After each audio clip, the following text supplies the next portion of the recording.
Let's see what it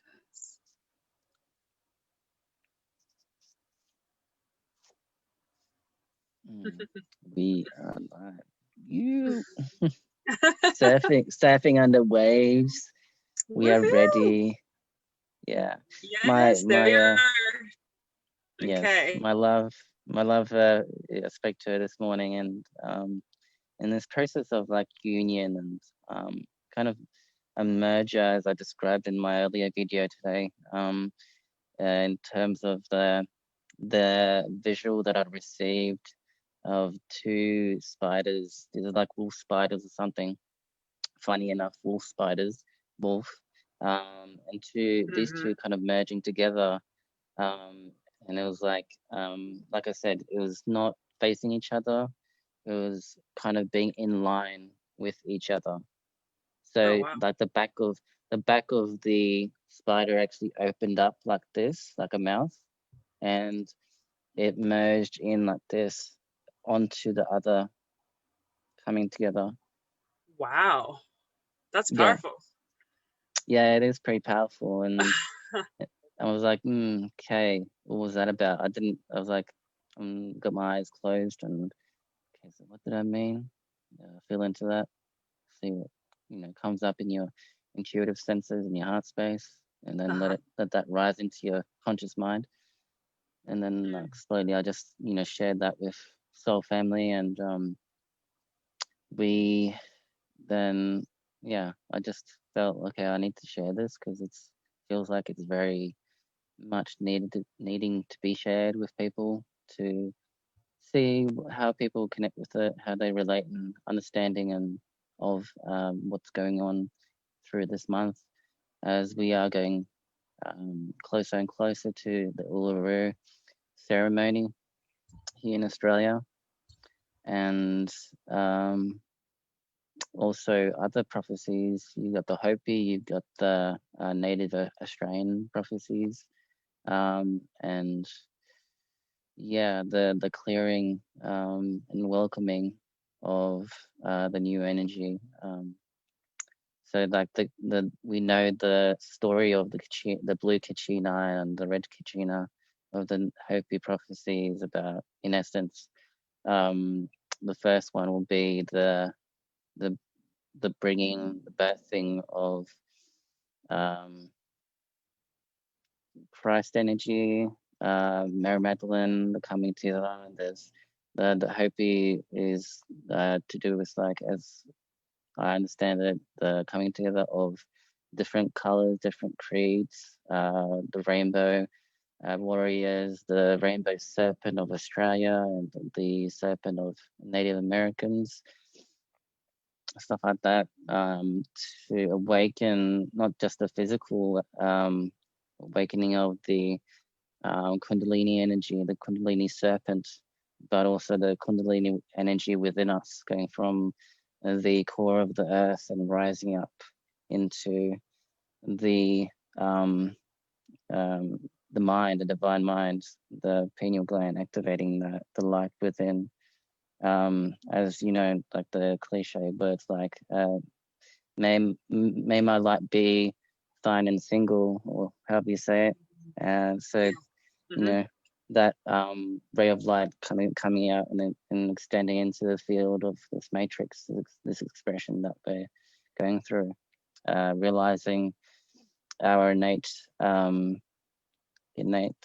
connection to everything that is within perception, within our inner perception, and understanding that it's not always about seeing stuff, it's also seeing within, in terms of seeing both feeling and allowing the expression of the words. You're seeing things through the emotion, the energy emotion, as you go forward, beyond this point, especially, and then making peace with the fact that everyone is essentially a mirror reflection, uh, whether they be innately tied to this 3D matrix that is slowly fading away or separating itself, or yeah, throughout the process, it's like, okay, well, that person's going that way, that this person's going that way, and one's going into the realization of their spiritual nature and the merging of technology and spiritual technology, which is, you know, also non-physical, not just physical technology, light technology. Like, we have upgraded our body systems with armor and weapons and stuff like that we can't see, but we can call forth, and that will then express itself into this field. And that's why, you know, you can say that there are, you know, seraphim angels on this earth as warriors, as well as non-physically, that are here, that have the tools and the connection between all aspects that represent the energetic system, that, you know, represent the different planetary systems as well. Like, you know, each planet represents an angel of sorts as well, an archetype. Like, you know, Saturn is, you know, sometimes referred to in a negative context as well as a positive, because we have to face the cycles and the darkness. But please do share your perspective, because you're really excited and really passionate about expressing the main kin and other stuff that you've learned. So yeah, no, I was just loving your flow, but yeah, you mentioned astrology, and of course I want to jump in. But yeah, and I'd like to go back to the vision you had of grandmother spider, because that's what pulled me in tonight. You know, I was just kind of doing my thing, and spirit is like, you need to get on Facebook. I'm like, what? I'm trying to finish these oracle cards. Like, no, you need to get on Facebook. And boom, there's Jack. And as soon as I come in, he's talking about, you know, his vision of the spider, and I was like, oh, grandmother spider. So yeah, it's this weaving coming together. But you know, you mentioned Capricorn as being like a negative influence, and that is the transition that we're in. Capricorn and Saturn are the taskmaster, so that's why it's seen as negative. It's seen as something that is challenging to integrate, right? It's the father, it's structures, it's rules and regulations. And we've had a lot of really negative things that have been coming out of that in our political systems, in our religious systems, in the way that we've structured our physical plane existence, right? But it's just that the evolved side of Capricorn, the evolved side of Saturn, is the ability to have that structural organization, to be connected to the physical plane, to have a sense of stability, to have a sense of longevity, to be positively worked into the 3D plane, you know, worked into it's Earth. It's the end of the trinity of Earth within the zodiac. So it is a very powerful energy. And what's been happening in Capricorn is we've had Jupiter and Saturn and Pluto conjunct in Capricorn for, you know, a little over 2 years now, and it's really caused a lot of tension. It's really caused a lot of these things that have been control structures on the planet through the way that humanity has set up our systems, right?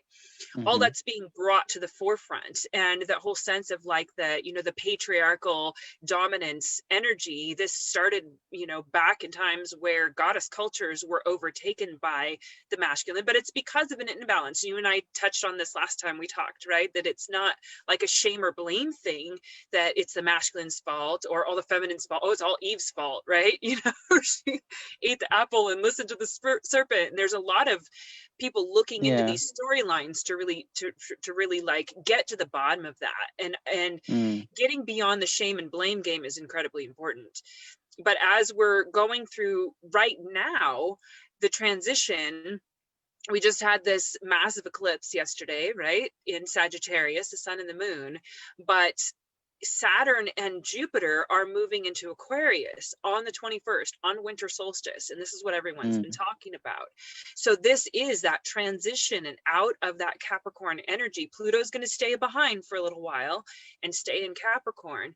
But this is like the age of Aquarius, like opening up. Saturn Mm-hmm. and Jupiter, major planetary effects. They are generational planets because they're outer planets.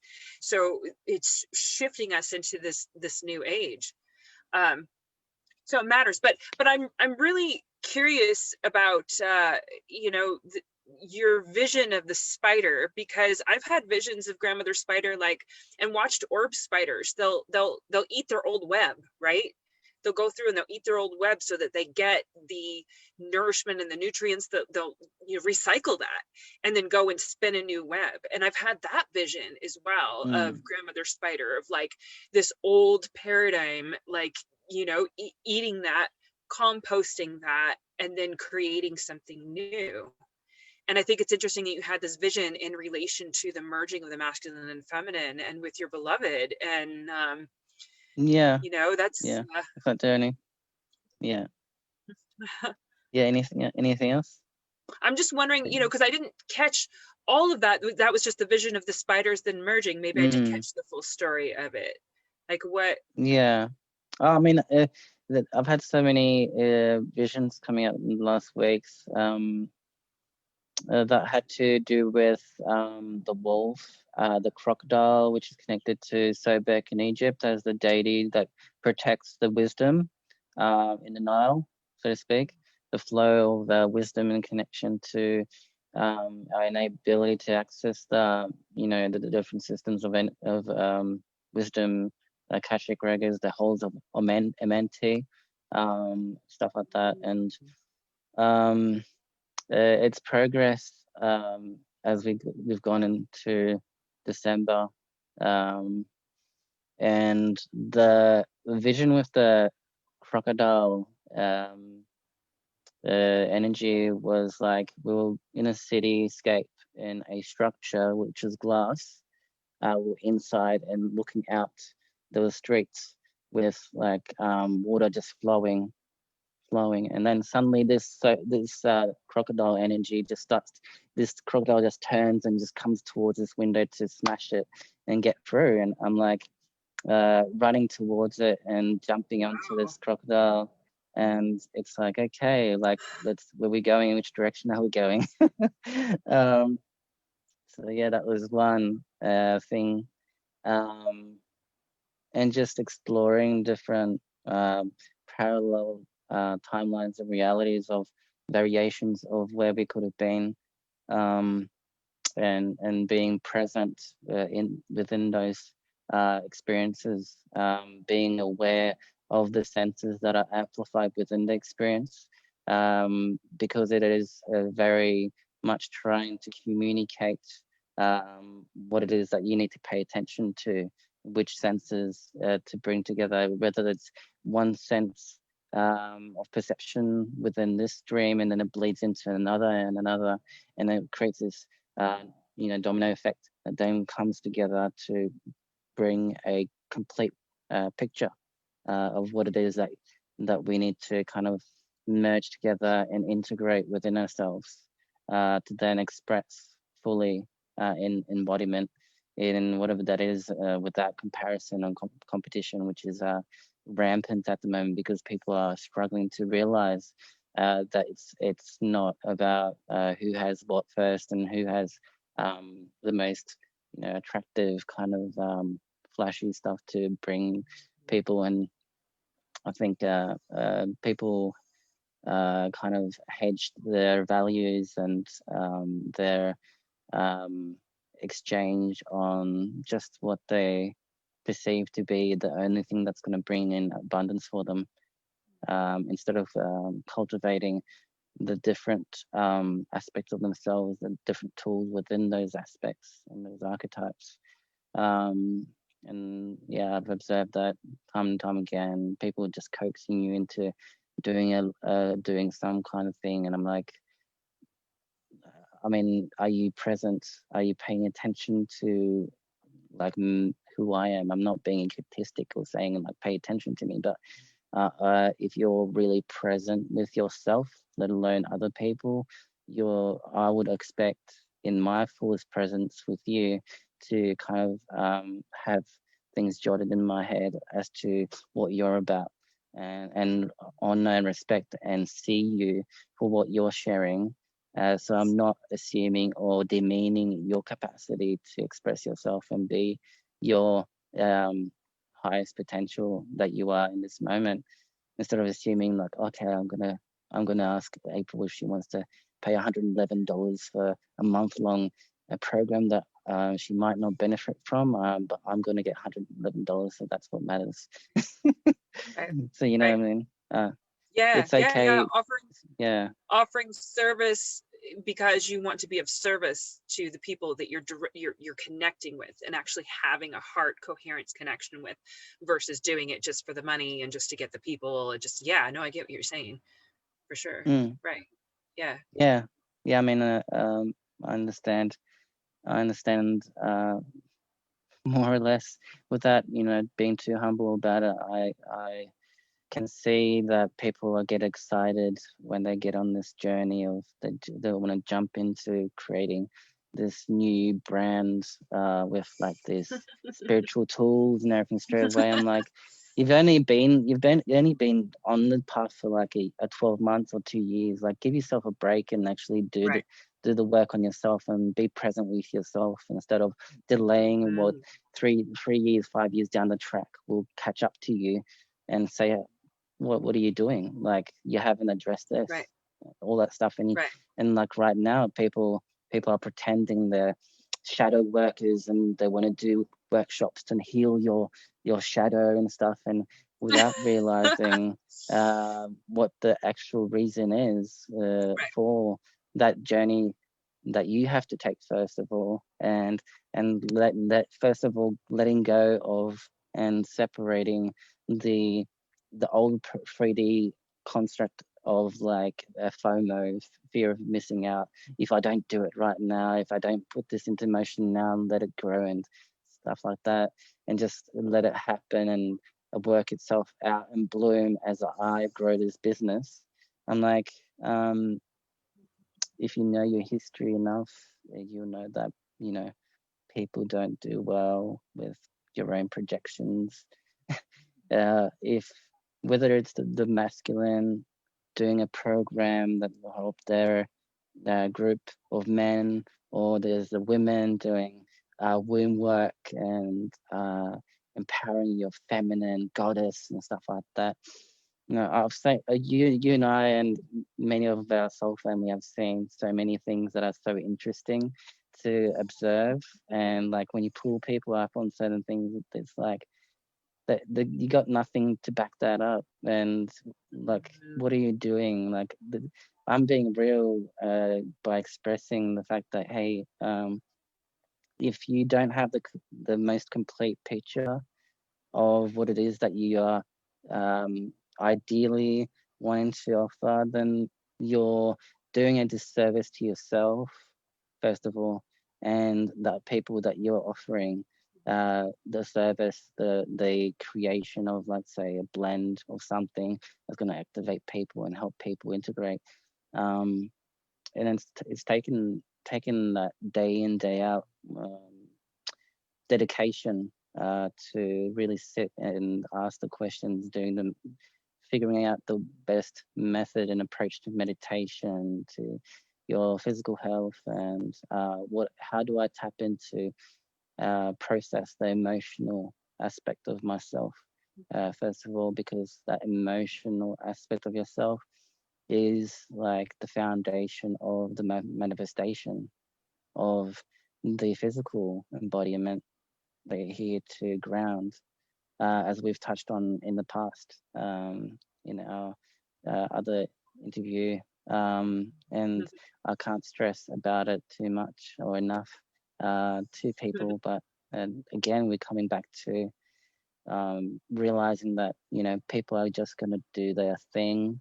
If they're really in that resonance of receivership within themselves, they will. You can only go, oh, well, here's this. Here's a nice blend that will help you. Like, if you work with it like this, because I've actually, done the, research development, and I've witnessed this, how it works for people. If you do it this way, you know, it's going to give you the most benefit. But if you're just going to think of it of like, well, I can buy this and use it in my facilitation workshop, and it's going to give me this result that, you know, is going to bring me more business, and that's it. That's what it's about. Some people, there's plenty of people that think like that, especially in Sydney.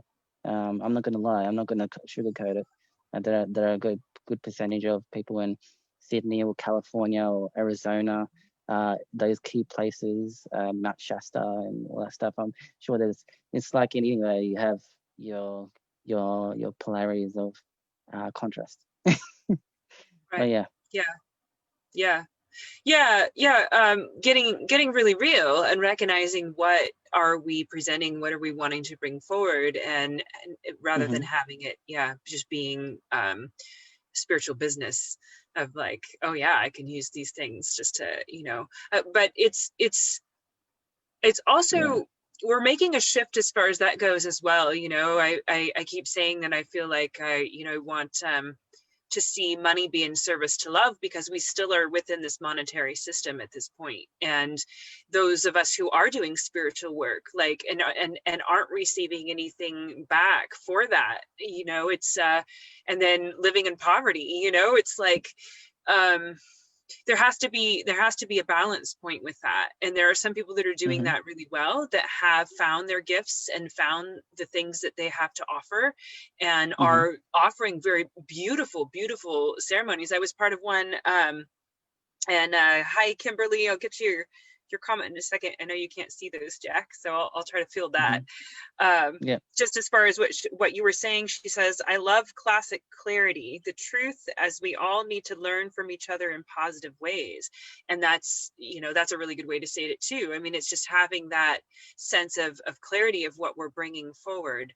But to go to that thing of people being able to make money at these things that they're doing. I joined into a ceremony for the eclipse at 11:11, you know, on Monday, and I felt really called to join in that. It was my friend Kampasha Aland, and she had this sound healer on with her, Shakti Mayami. I don't know if I'm saying her name right, but you know, I did spend the money for that because I felt like it was real and authentic, and it was incredibly powerful what they brought to the table. And I feel like we can have those offerings, and like me putting my oracle cards forward. I mean, this is, you know, several years of my work, of my art, my photography, and then the writings. Like the reason why it's taken me so long is I'm fine tuning it. I want it to be an offering of service that is real, that is going to be something that is actually going to assist people's journeys and assist their, you know, their consciousness. It's not something that is just like, oh, I want to throw something together and make some money, you know.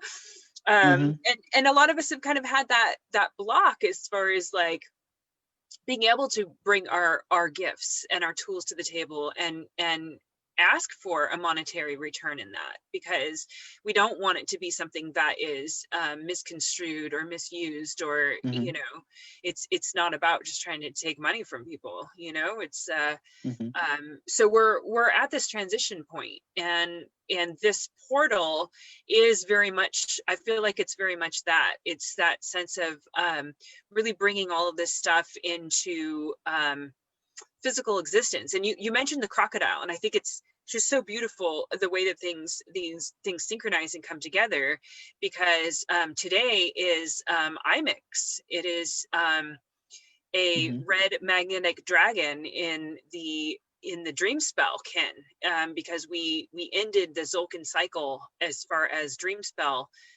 can go yesterday with yellow cosmic sun. But in the Mayan cosmology, on the actual Zolkin count, you know, and this you know, say something else about how this like ties together. Yesterday was seven men, which is eagle, in the Mayan count. So the counts are different, they're off. So today would be 8 warrior,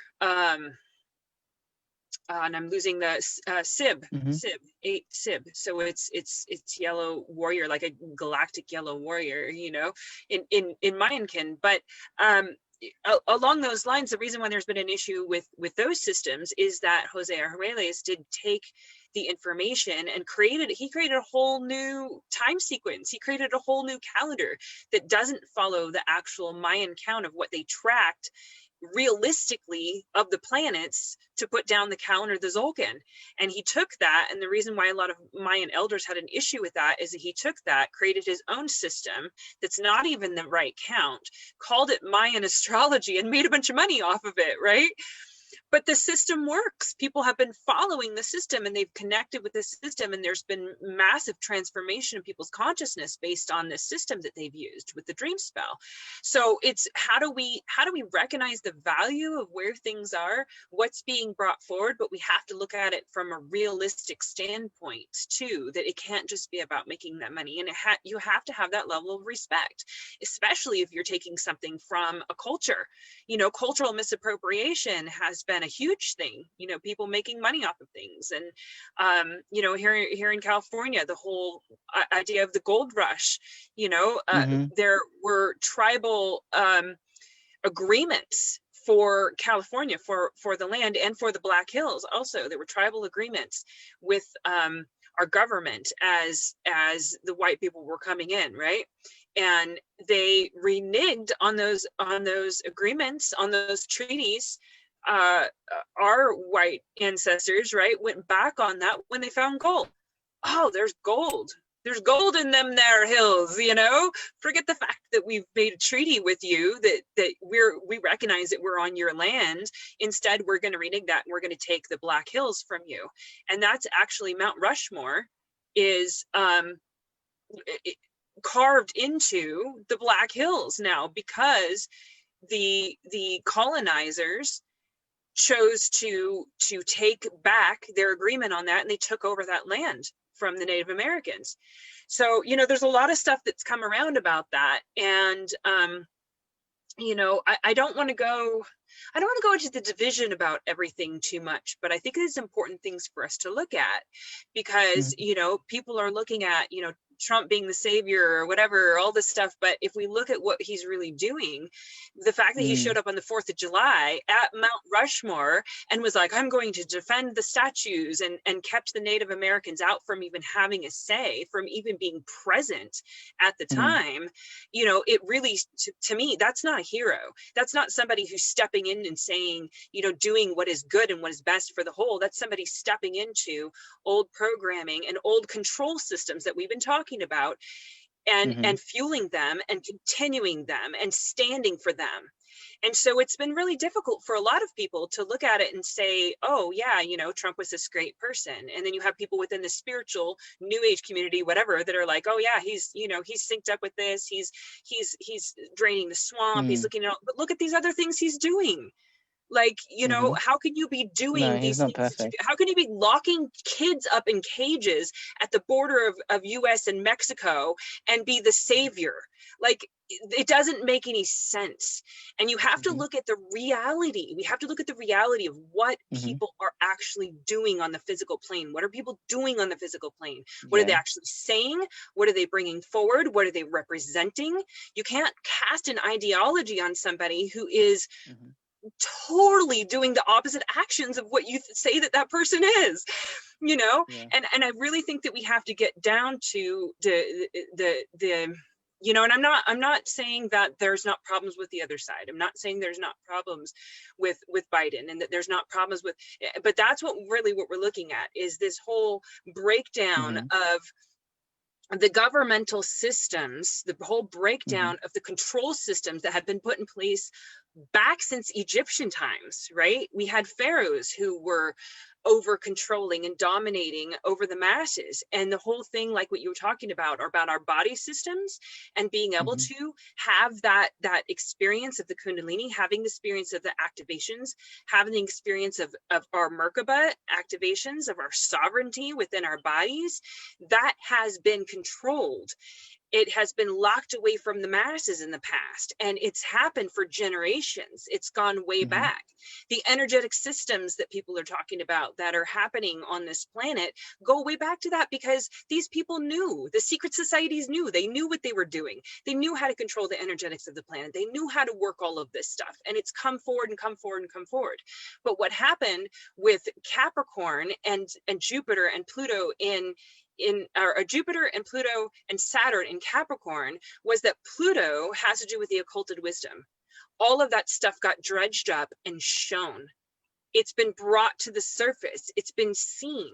We know that Mm-hmm. this stuff has been going on. It's not hiding. It's not hiding anymore. It's not, it's Pluto and Scorpio is picking up the rocks to find the scorpion under the rock, and expose all of that. And there's so much symbology and so many things that are linked into that in our texts, in all the holy texts.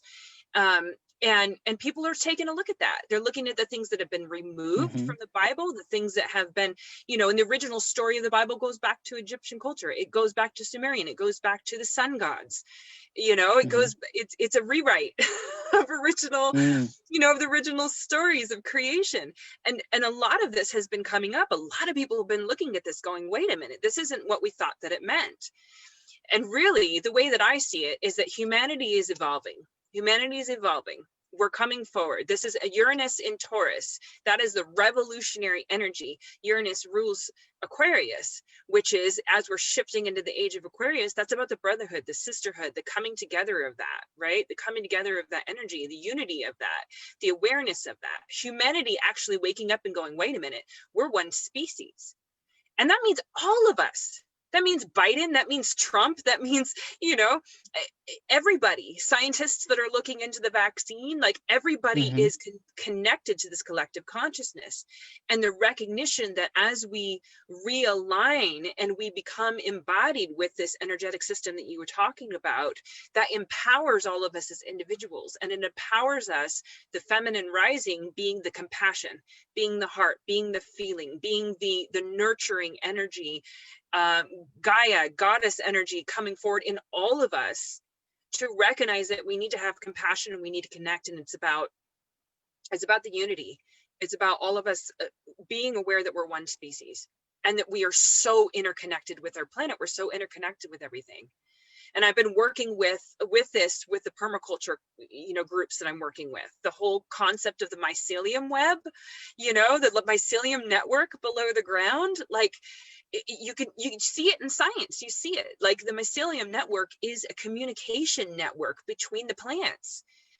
And what happens within that is that there's messages passed for the plants to be aware if there's a threat, if there's a pathogen threat, and there's literally information passed that helps plants prepare. If there's something that's come in the environment and one tree picks up on it, it can send those messages, those chemical messages, through its roots into the mycelium network and pass it on to not only the other trees that are its same species, but every root network of everything below the ground, all the plants. And they can pick that up and they can receive that, and then they can reset their chemical structure within themselves to be more resilient to whatever is that's in the environment. So, that is a reflection of what's happening in our neural networks. That's a reflection of the interconnectivity of what's happening with us, with collective consciousness. And so we're all getting these messages. We're all getting pinged with all of these things. We're all bringing these things forward. And I believe that this choice point, this crux point that we're looking at, is that, like we were talking before we went live, we have a choice. Which way are we going to take it? Are we going to keep going on this kind of like, undermined, shadowy kind of agenda, right? Or are we going to come from a perspective that we want to recognize we're all one species, we're all interconnected in this planet, all plants, all animals, all everything. We're all interconnected. Our existence is interdependent. We can't do something to our own species or to the planet and not have it affect ourselves. We can't. And maybe, and even if we look at it like people with you know, there's the whole thought that there's people with money that are like trying to terraform on Mars or whatever and get off the planet because they recognize what's going on and they're just going to bail and they're going to, you know, they have the money to be able to do these systems and take off. Well, no, sorry. It's the whole cosmos. It's the whole solar system. All of creation is interconnected. There's no running away from it. You can't get away from what you put out. It's going to come back. No, So, of course. Yeah, sorry, I'll pass it over to you. I'm getting this long flow, but yeah, no, it's interesting because it's been it's happened on Mars, it's happened on Maldek, this giant planet that, you know, blew apart because it couldn't take the distortions anymore that was occurring on that planet. And then it transferred the consciousness from there, transferred onto Mars, and then Mars almost got destroyed from the nuclear weapons on that place. We see the structures that exist on that planet that are reflection of Earth itself, repetition of the same structures being built. The Egyptian, you know, pyramids, the face on Mars, and the statues into the mountains. And then there's also remnants of cities on Mars, city networks, you know, glass tunnels that lead to underground passages, of which have been reused by different species, different races throughout the 200 to 300,000 year period since the destruction of Mars, of its surface, of the atmosphere being ripped off, apparently, from the nuclear explosion that occurred. And some of us have memories of that. I swear I have memories of that, and I'm a triple Aries, and so, like, you know, it really it hits me. It's like, you know, Aries ruled by Mars. Like, wow, yeah, I believe I was there, and I might have, you know, maybe that's part of my karmic imprint now, is to come back and hold those codes, because maybe I was part of the problem. Maybe I was one of the ones that helped create it, you know. But it's interesting. It's interesting to look at that, because the other thing that's happening on the solstice is that Mars is going to be exactly square Pluto at 23 degrees. Pluto's going to stay in Capricorn, and Mars, it moves into Aries, or has been in Aries, and they're going to be exactly square at 23 degrees. So there's a potential of a very volatile situation that could come of that too. A lot of astrologers have looked at that it could be, you know, it could be the start of another war. It could be, you know, if we follow that same structure. But have we learned nothing about things from that, right? Have we learned not even Atlantis, and, you know, the storylines about what we've done even on this planet? And even if we just see those things as stories, even if we just see it as allegory, even if we just see it as something that is something to teach us, if it's obviously there for a reason. It's in our consciousness for a reason. People talking about it, looking at it for a reason. You know, it's a warning. It's there. It's like, hey, you know, we've come to this point before. Are we going to make a better choice this time? Are we going to pass through this portal in a better way this time around? And I believe that we can. I believe that we can. You know, just kind of checking on comments here. Hi, Corey. What do you mean by a Mayan parrot? Huh. Not sure. I don't know. Mayan parrot didn't come through to me. Well, when you're parroting something, maybe about the dream spell, possibly about the dream spell and Jose trying to, you know, the information that came through him, supposedly he got his information while being at the pyramids, and that he was channeling that information and bringing that information through. So it's very, very possible. And you know, it could be what happened is just that, you know, we're human, and like you said, we bring these information, we bring this stuff through, and we're like, hey, I could make some money at this, you know, because that's what our systems have been built on. We've been built on this whole culture of needing money, of it being about, you know, being about that whole reality, you know. And that's there's nothing wrong with monetary abundance. There's nothing wrong with working out how we exist on this physical plane in the purest sense of it, right? Money is just energy, right? And we should be able to interact with each other and interact with the potential that we have and work with our resources in an abundant fashion. I mean, but to the degree that we're conscious of how that affects the planet. Like, you know, I believe that this, and a lot of people looked at it that way, that the coronavirus, the shutdown, all of it was to slow us down, to stop us from over consuming, to make us aware, right? I mean, it shut all this stuff down and pulled all this stuff back. And right at the beginning, we were seeing that. People were watching that about the pollution going down. Like people weren't taking airplanes, people weren't traveling, people weren't driving cars, people weren't doing all of this stuff that, you know, over consuming, over buying, right? And the way that the attempt of like, oh, you can only buy necessities, was this whole control trip trying to teach us and show us what's essential to you. Do you need to go out and buy all this junk? Do you need to buy all of this? Do you need to consume all this stuff? Do you recognize that consuming all this stuff is what's causing the problems that we're seeing, right? It's whether you believe in global warming or not, right? Like pollution in the ocean is very real. We can see the plastic in the ocean. We can see the pollution on the planet. Yeah. That comes from lack of awareness, overconsumption, you know, and how we're dealing with our trash. So all of this being a potential for us to recognize what we're doing, slow down, take a different look at it, decide what matters, decide what we want to do. You know, how can we work with our resources? How can we work with each other? Yeah, I mean, it's funny because it's like, okay, we are supposed to be coming aware, and some of us catch on quick enough to, you know, stop ourselves to actually reflect. But those who have been used to working a 9 to 5 and it's their routine, and suddenly they don't have that routine, and they feel empty and depressed about it. They don't know what to shift to.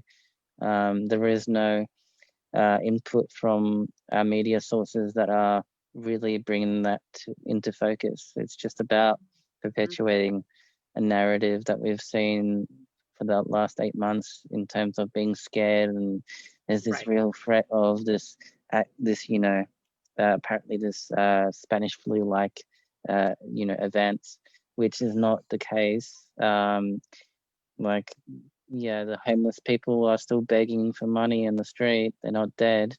They're still getting food from the food truck. It's not much is changing other than the surrounding theme that is being built, the story that is being built to perpetuate what is underneath it, which is to do with, like, you know, either you're going to take responsibility and control of your life and be aware of what's being shown to you, or this other thing is going to come in and say, we have to do this great reset now because it's the perfect opportunity, as some Canadian politician said. And I'm like, yeah, how can you not see that? Like that they're really just playing with us. They're just tugging our rope and saying, like, do you see what's happening? Do you want us to do this? Do we need to take and put another net on top of you to really control you to that extent of, like, you're only allowed to have one child, you're only allowed to have you know, whatever, one each item and everything, instead of, but it's a double-edged sword as well, because it's like that aspect of our consciousness is also not in balance. It's just focusing on the control and how it can control and benefit ourselves at the same time. It's not really like one person in a conference I was watching with I think it was Ivanka Trump, who is a representative for Donald Trump's organization and stuff, and talking about relations and the branding and how to apparently build build up the economy in America and stuff like that, and creating new opportunities and stuff. I mean, it sounds good. I hope that's the case, more or less. It is business. It is what they're focusing on, that aspect, but let's not try to get heated about that. The point of my conversation and touching upon watching certain conferences is like there was a guy there that actually brought up some really good points that you touched upon in relation to the coming together, not just the corporate sector, but also the religious leaders, the native people, and actually really working together. Like he was switched on. Like he was aware enough to kind of try to speak that and see what reaction he would get from the panel and the rest of the people that were observing. And I mean, okay, they might get it to a certain extent, and they're too comfortable in their like $9 billion accounts and all that stuff, etc. So they're like, yeah, but I can just do this and build this and avoid this, and nothing will affect me. And I'll just build like a massive circular ship that above Earth, like in certain movies, with your own system of sustenance and stuff. And then I'm not going to really bother realizing that we are on a ship already, and we don't need to build anything. We just need to realize the technology that is available to us right now within us. And then I'm noticing that direction that certain countries take, like the CCP, and let's just say that CCP and the people there, and it's like I can see them easily going in the direction of becoming the future version of the so-called grey aliens, where they have bought into the idea of gene editing and synthetic DNA and all that stuff, RNA. This is what's being shown to us now with the so-called injection. Let's just call it injection. I'm being mindful of the words. And it's like, it's obvious that by now that they're playing creator on a imbalanced way of thinking that there is no already established divine intelligence of evolution that you can tap into, and it's like a bunch of children, just little children, even the ETs. I can see it from their perspective. It's like a bunch of children that like now going into gene editing, and we don't need humans. We're just gonna mix and match genetic structures and see what happens. Even though we tested on mice and everything, seeing what's happened, we're like, it might be different if we put it into a human body. Right. Right. Well, it is going to be different because humans have a different state of consciousness and awareness. Not to say that we're better than mice or pigs that they've put the brain scan chip thing to like track the. I saw another video about the pig that has the node in its brain, so they can track its experience. Like it's got the emotions and and it's like following the brain waves of the pig, and it's supposedly so that they can rewire the brain and stimulate the brain. And one of the things that they say is positive is that they could stimulate the brain and use that system to supplement things that may be wrong with people that like are paralyzed or have issues with their body, and that seems like such a brilliant thing, right? It seems like such a good thing, and like the nanotechnology, it seems like, wow, if we could have that nanotechnology that goes in and heals us. The problem with all of these things, like you said, it's like playing like a little kid. It's like, but it's playing God, in the sense that there's still within human consciousness the desire to over control, to dominate, to subjugate the masses, to have some Mm. nefarious thing that is attached to these things. And that's what everybody's afraid of, right? Like within the Mhm. Mhm. vaccinations and things, like that there's still this control mechanism that has a nefarious plan going on. Mhm. And if Yeah. we have to get to the root of that. We have to get to the root of human Mhm. consciousness. We have to get to the root of that.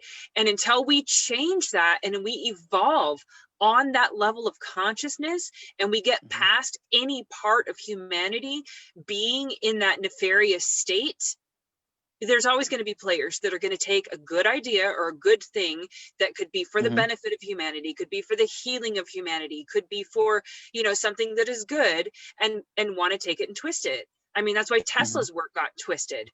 That's why, the Rife machine, they destroyed all of his information and tried to keep him from it. He had technology to heal cancer. He was working with sound waves and sound healing like years ago, Mhm. right? And the government was like, oh, you can't have that. We can't have that. You can't go in and like, we're making all this money off of cancer. We're making all this money off of like putting these things forward and perpetuating that. And then the only answer to that is big pharma, right? The only answer to that is our Mhm. chemotherapy. And if you have this other system, then Yeah. we lose money. And Mhm. it's that whole mentality. It's that whole mentality, like we started talking about. This is about profits over people.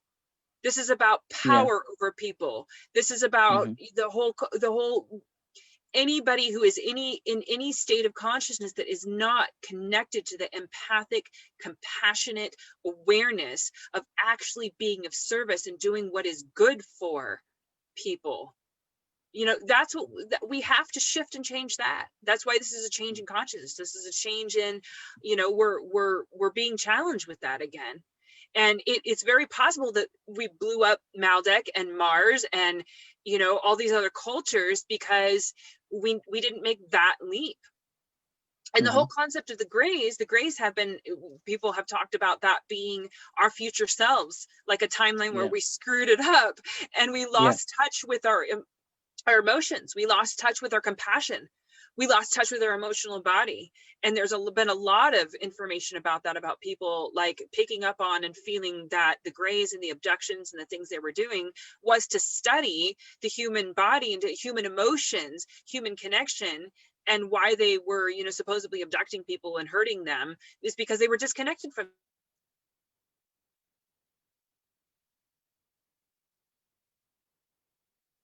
that, they were hurting us. Right? And so we have to shift out of that place. Anything that is within consciousness that is based on Mhm. dominance and control that subverts and hurts, right? We have to step away from that. We have to move past that. Yeah. We have to evolve past that because we have so much potential. There's so We much do. potential here as humans Oh, on this planet. yeah. Yeah. Yeah. I mean, either way, it's the planet itself and the divine intelligence in this construct.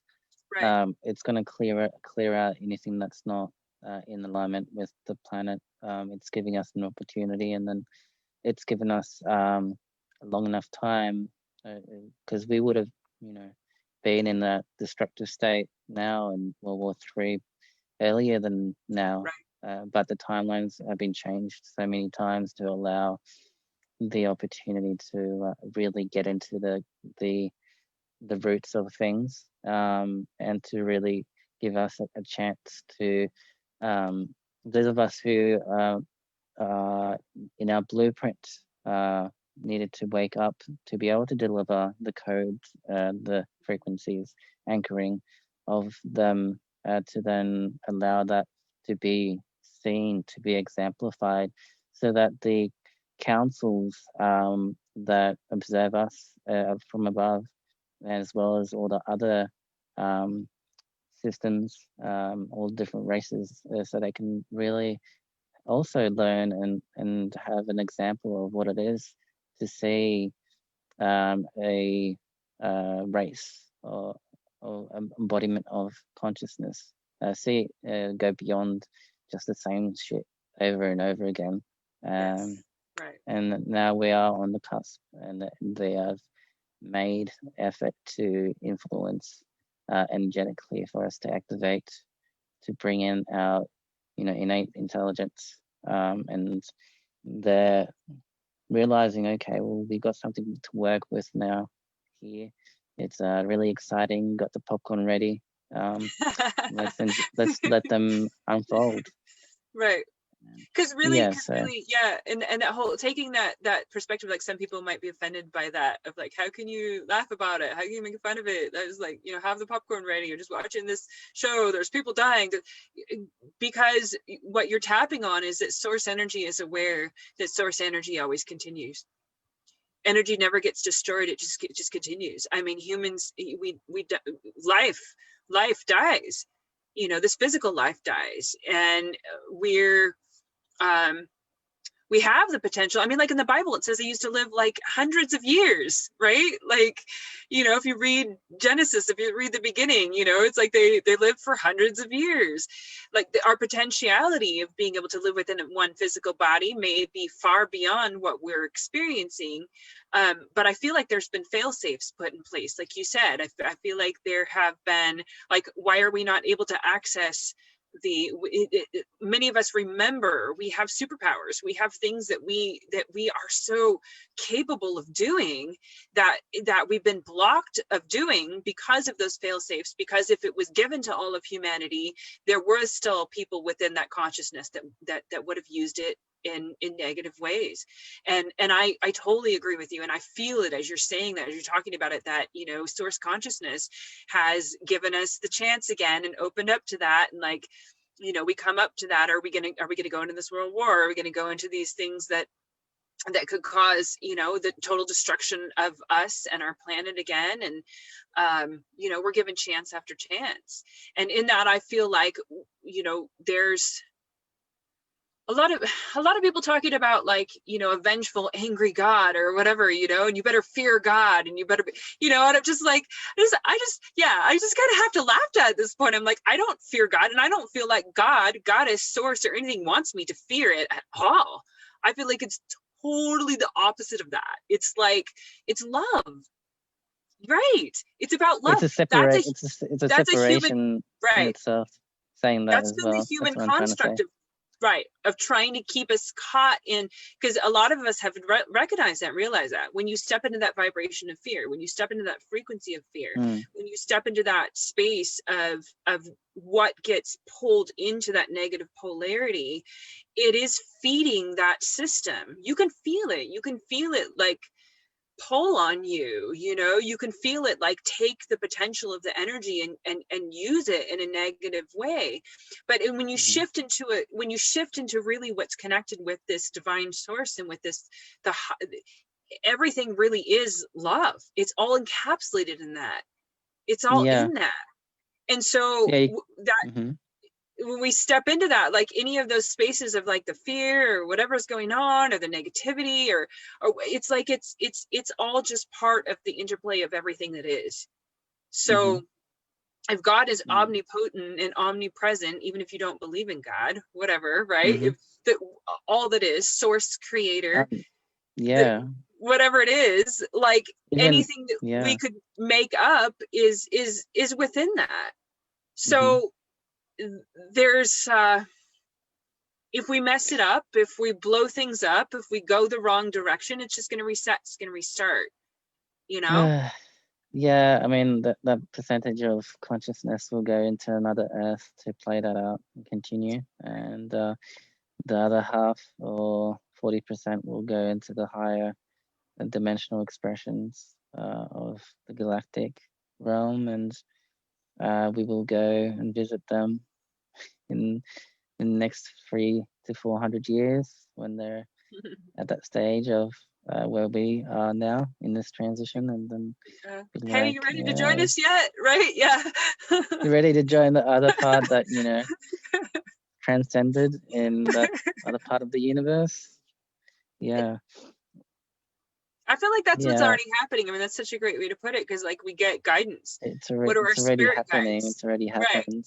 What are angels? Everything's What are already the ascended happened. masters? What are all those that are, they're like, hey, can you want to come up with us here? This is how we Yeah. did it. Look, see? Mm-hmm. Yeah. Yeah, it is what it is, and you gotta take everything into account as we progress. I watched. I think a subject that's really it's prominent. It's not easy and it's heavy for people at the moment because we're going through this shedding and clearing. And people are asking themselves the direction that they would like to go and sense of purpose. Um, and it's just like when we introduce that subject to really take a deep breath into that, to allow ourselves to flow, first of all, so we can really witness it instead of like straight away blocking it and saying no. Just It's not I possible. the one. Yeah, like people are covering the subject of wanting to exit this experience at this point. Like, do I want to go into 2021, or do I want to realize what I'm capable of stepping up into a different evolution of my current expression? Certain people are like pushing through, whether you're divine feminine, divine masculine, you're a 20-year-old or you're 16-year-old or 11-year-old that's have their third eye blown open, trying to figure out stuff at that age. A lot of that is happening right now, and yeah, the younger that we are in our generation, those generations are accessing that same amount of information that I know at that age, which is fantastic. So yeah, the older generations have to step up and be there for those people, those kids, and see themselves within them as well as you would anyone in anything, Right. if you're capable of being that consistently. So yeah, it's really interesting. I mean, I have had that thought come across my mind. Like many people, whatever level of consciousness you are in, you're like, yeah, let's exit this, game, this experience, and I'm just gonna help Right. on that side, and yeah, my little pod, and disconnect from the matrix. Um, Right. but yeah, I the more that you step into and embrace your emotions, your mental faculties, and your physical, and go beyond, thinking that you can stimulate your ascendance through your lower chakras primarily, which is, totally not. I don't know. I don't think it's complete. Let's just say, um, and it's Right. frustrating. And I see that, and yeah, I can, if it's at the right place and the right time and moment, I'll share my perspective on that.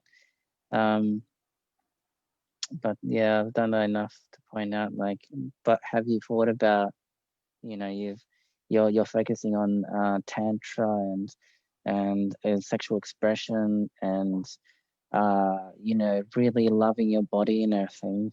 But at what point does that become overindulgence of Mm-hmm. decorating your vessel instead of honoring your vessel beyond just the decoration of it, and pretty much just stimulating it instead of actually stimulating it That's a into really good its point. fullest. Yeah. Yeah, and that's something that's come across my um, the last year or two, and observance online and offline with people. And I think it is time for us, for those who are able to bring that bridge, uh, the galactic bridger, 36 kin, for example, and all that stuff, to come in and let's just step up and share more. But the kind of battle that the resistance for me sometimes is like I can go there and just share. Okay, I can either have an expectation, or I can just share because I am passionate and I experience it, I see it, I feel it, and allow it to just go into the field and express itself to the people that are ready to take that information and to put it into practice in a more intellectual way if they like to really bring that into a tangibility for them. I think the 2021 is that time in conjunction with the unveiling of truth and lies and deception, self-service and service to others and all that stuff coming together in a complete picture, which has occurred now because of, like you mentioned, we've had time to sit down and really notice things at a greater scale. Right. Yeah, which is really fascinating for some of us because we're like scientists with glasses on. We're like, oh, yes, the elements are coming Right. together. Right. A little monocles. Yes. Yeah. Yeah. Brilliant. I love your flow, and following along some of those points of what you spoke about. The Kundalini activations, the people staying like in the sense of the lower chakras, and just the pleasuring of our body, or the expression of just the body. I think there's multiple lines to that, because there's been a repression of that as well. So a lot of what people are going through is like, breaking through that repression, and then, really going into the sensuality, the sexuality of it, and it's part of a healing journey to a certain degree. But I agree with you, like, don't get lost in it, don't get hung up in it. Like, it's really what we're looking for in all of those things, and sex and drugs and food and whatever we like go into with that, is that connection with love, that connection with spirit, that, like, and when you make that connection, it's like you can hit a point of like this inner peace, and it's like, wow, I don't even need anything. I don't need anything. I'm just in this state of bliss, right? You don't really need anything to fulfill and to get to that place. And in that state, it's like, if you were to partake of something, within that, like, sacred sexuality with someone, it's just an amplification of that. It's just an adding unto that. It's just a sharing of that energy. It's not something that is that you're using to like overly gratify the body, or overly gratify those lower senses, right? It takes on a whole different context, a whole different meaning. And then a couple of things that you said, but I feel like there's a couple comments here. I want to look at what's being brought forward. Let's have a look. Kimberly says, everyone lining up, when we were talking about, everybody getting on board for transitioning, moving things in, everything that is love for bringing things forward. Corey said, some sources care enough to keep us on a timeline that brings a lot into play as a kind of grand epic novel in cosmic history. I feel it a lot. That's a good point, because there are a lot of people that are following like prophecy and like things that to come about, like pushing the whole Antichrist story, because they think that's going to bring the return of Christ, and like, because there's energy that's been set in motion for these things, right? But we're in a completely different parameter here. Like, we don't have to play out those timelines. We don't have to perpetuate and move those things forward. And a lot of people have been getting the message that it's Sophia that's coming back, that it would actually be a feminine embodiment, not necessarily Jesus. And that makes so much sense to me. But, it's always made more sense to me that it's Christ consciousness. But it's the like the Christus Sophia. It's the Christus Sophia of the union of the masculine and feminine within ourselves, and the temple and the kingdom is within. It's within our own bodies, and the whole storyline of, Jesus saying, what I do, you can do this and more. Like, he was just here to teach us and show us our potential activation within ourselves, and that returning, to me, feels like it's happening within each of us. It's happening within collective consciousness. But Yeah, so I think that's what he was talking about as far as like people trying to keep storylines going. I liked this comment. I wanted Hmm. to bring this up about what Kimberly said. I'm grateful that I'm going to start work and get to work with the seniors as they have all the knowledge. Can't wait for the social stories. My heart will be full. Kimberly, that's beautiful. Like working with this. Yes, you talked about the youth and those bringing in the new codes, but being aware that our seniors are, you know, we used to look towards our grandparents, you know, as a source of wisdom, as a source of Hmm. learning from, you know, what has been brought forward because they were, you know, here longer than us. And I think that we're missing a lot of that in there, because there is wisdom within our elders. There is wisdom Hmm. within, you know, people who have been here a long time. I think about Mm. the first waivers. Like somebody was talking to me about the 11/11 movement, and how somebody like on Facebook was like, oh, I started the 11/11 movement. And she's like, she's young. She's like, you know, in her like her 20s or something, 20s or early 30s. And oh, I started the 11/11 movement online, da da da da da. And I was just laughing. I'm like, I have Solera's original book that was titled 11/11 that came out like in the 80s, like probably before this girl was even born, you know. And I'm just like, that awareness, that movement has been happening for the first waivers already set this stuff in motion. And the first waivers would be the elders right now. It would be the grandparents. It would be the people who are this older generation that are tapped in and have a different connection with this. But similarly, like you said, is that the younger generations that are coming in, the children that are coming in, are not having to go through the clearing and the restructuring that we have, right? Because our physical embodiment, it held the weight of the past generations, right? So Hmm. there's both sides of it, and recognizing the beauty in you know, all generations, all ages, and just I think that we definitely should acknowledge that.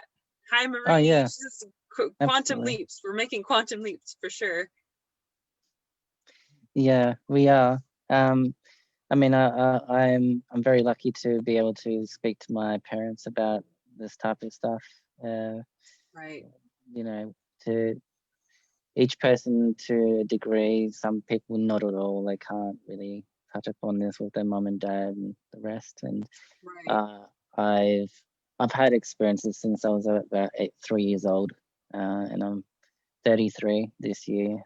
Turned 33, so it's a full circle return to uh, realize wherever you are on that journey. If you're meant to realize your Christed embodiment right now at this age, then you are.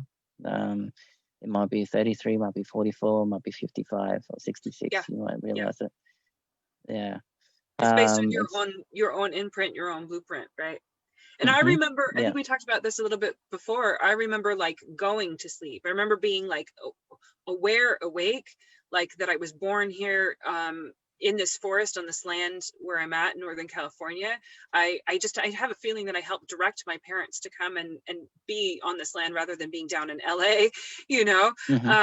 And I have memories of like, you know, going out of body as a child and like floating above myself, and like, you know, I'm having all of these connections, but I know that there was a layer that like I went to sleep. Like I look back on my life and I'm like, wow, you know, there was ways that I was like in the matrix. And I think that each of us have like you've been, you know, you said like awake pretty much your whole life. Like there's been this process of you bringing that information forward, and it's just building on that, right, for you. And 33 being a key code number for you, you know. And I think it's just like we have these blueprints, we have these plans as of our embodiment, how we've come in, and how we're going to move that forward. Hmm. So yeah, I Yeah. think that's Yeah. beautiful. Absolutely. I mean, I think most of us have it programmed into our whether it's a contract or just purely programming in the blueprint to go through that period of like dive into the matrix to kind of get the grips of it, and then come out and Right. then take that information from what you learned in the matrix in the 3D consciousness to then use that to build on. as a foundation, as to be able to merge the upper with the lower, and then to manifest that into physical form. Yeah. Otherwise, if you don't have the contrast, you don't have the keys to it. And as we heal things, as we go through things, we input that into collective consciousness, right? So it's like, to go, each one of us that goes through that process of going to sleep and then waking up is like, it's like a mainframe, as you know, though I see, is like we're then sending those codes. Oh, look, somebody learned how to do it. And if you, it's same thing as like within the body, when we get our immune system, right? Like all it takes is like one white blood cell to come into contact with something, figure out how to overcome it, how to survive it, how to have immunity to it, and then it teaches the rest of your system, right? Oh, this is the way that I did it. That's why vaccinations are supposed to work. That's why our immune system is supposed to work, right? Because it's stimulating specific things to respond, you know, and this whole to respond to that. That's the concept behind it. I want to look at this real quick. Speaking of that, Kimberly says that the elderly, their lives, they lived through the wars and vaccines and the polio and the Spanish flu, and they have the knowledge of the world through a true survivor, strong souls. That's true, you know. And the Spanish flu, I think it's really interesting. You know, I know you and I had discussed it, the information that was coming out through Rudolf Steiner back then about the radio waves that got sent out and the change in radio frequency that happened at the same time that the Spanish flu happened, and the response system within the body of, you know, people talking about, well, what is a virus? A virus may not even be what we think it is. It may be the cell excreting and trying to regulate its interaction with changes in frequency, with changes in environment.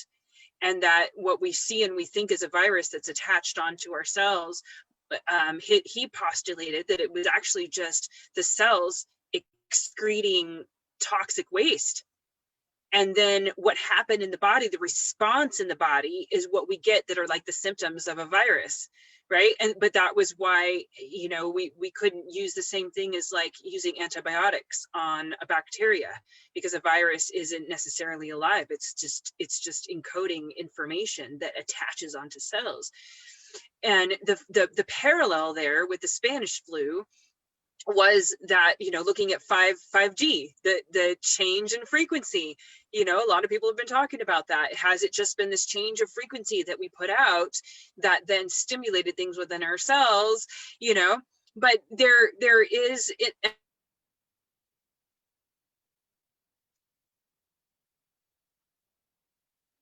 mean, we don't have to go totally into all of that stuff, but I think the most important thing to look at it is our immune system has to catch up, right? Our immune system, our body systems have to be able to overcome this. Bottom line, regardless of how we're looking at it, scientifically, spiritually, whatever, right? Yeah. Our body systems have to overcome it. But we have to be able to, like I saw a video earlier today of somebody saying, I'm not of the same frequency. I won't catch this virus because I'm not of the same frequency of it, right? But that's kind of sense of awareness, that body-mind connection too, that people are talking about. Well, I believe that I can stimulate my body system. I can heal my system. I'm not going to get sick because of that. But I think that there's a meeting point in between those things, because you know what I mean? Like, we are in this physical plane. We are in this physical existence. You have to actually be able to do that process. You can't just be like, oh, I'm not gonna, you know, like say it and think it. Like there is an alchemical process that happens in our whole system. And it's linked to our spirituality. It's linked to, you know, alchemy happens on like the subtle levels and then comes down into the gross, into the physical. So if you're working with the alchemical alignment of your energetic systems in order to influence and affect your body, that's how the body-mind connection works. That's how the placebo effect works, right? You believe, oh, I'm going to take this sugar pill and it's going to make me better because I believe that it's the medicine that's making me better. but that's, been an imperfect science. Other people have said too, that it doesn't work broad enough on something that could affect us in this way. But I believe that it can. We just have to reach that point where we've evolved our body systems along with the information that we're getting on this deeper level, right? Mm-hmm. Yeah. Yeah, So, definitely. And that might take might take time. Mm-hmm. Maybe it's not going to happen, in our. But yeah. I think the foundation. I think the foundation of establishing that ideal golden age is a process of the next 80 years. We're in 2020, so by 2100 we'll be in that level playing field to a greater degree of awareness to then overcome during that period of 80 years, same as our grandfathers and mothers went through the Russian occupation and the World War II and the Spanish flu and 1915 war. That's been like around 80 years, more than 80 years now of going through that journey. You and I were there, and Kimberly was there. She was a nurse in the Spanish flu. And she's reliving and awakening to that awareness.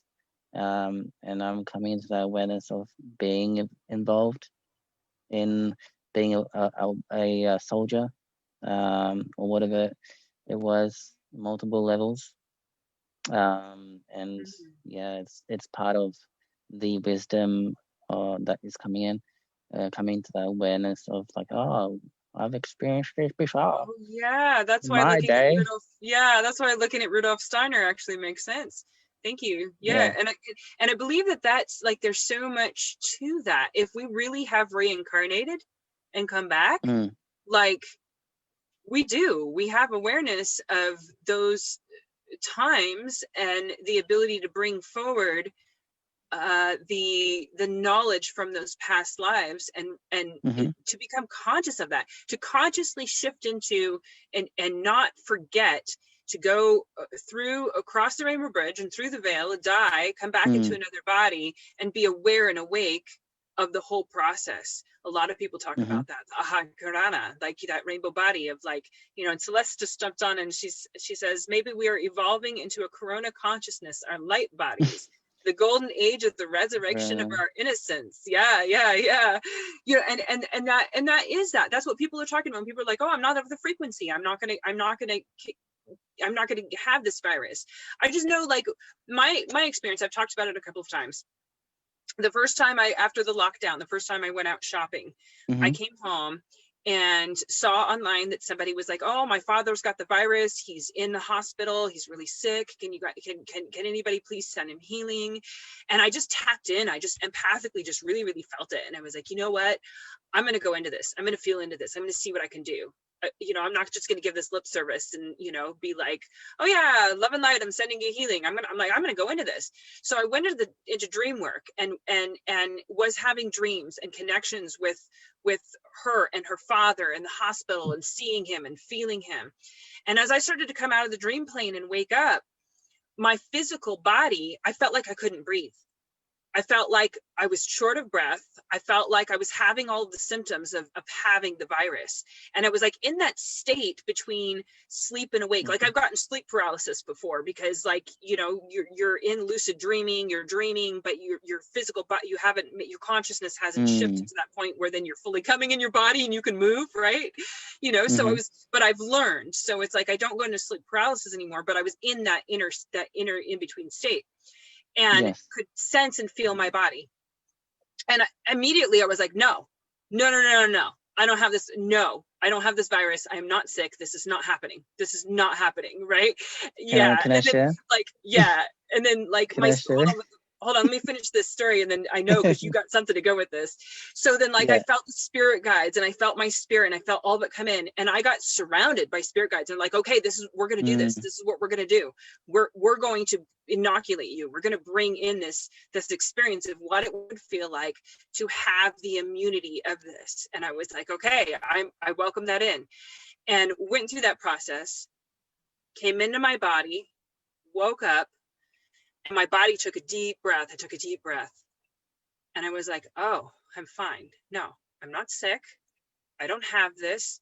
But I felt that light body activation. I felt my higher self, mm-hmm, my energetic self, my spiritual embodiment took a huge leap at that point. Like, more of me came into this body, and it was mm-hmm, changing the structure, the physical nature of my body, in order to be a different frequency, in order to mm-hmm. feel what it would feel like to have had that virus and then go through that spiritual immunity of it.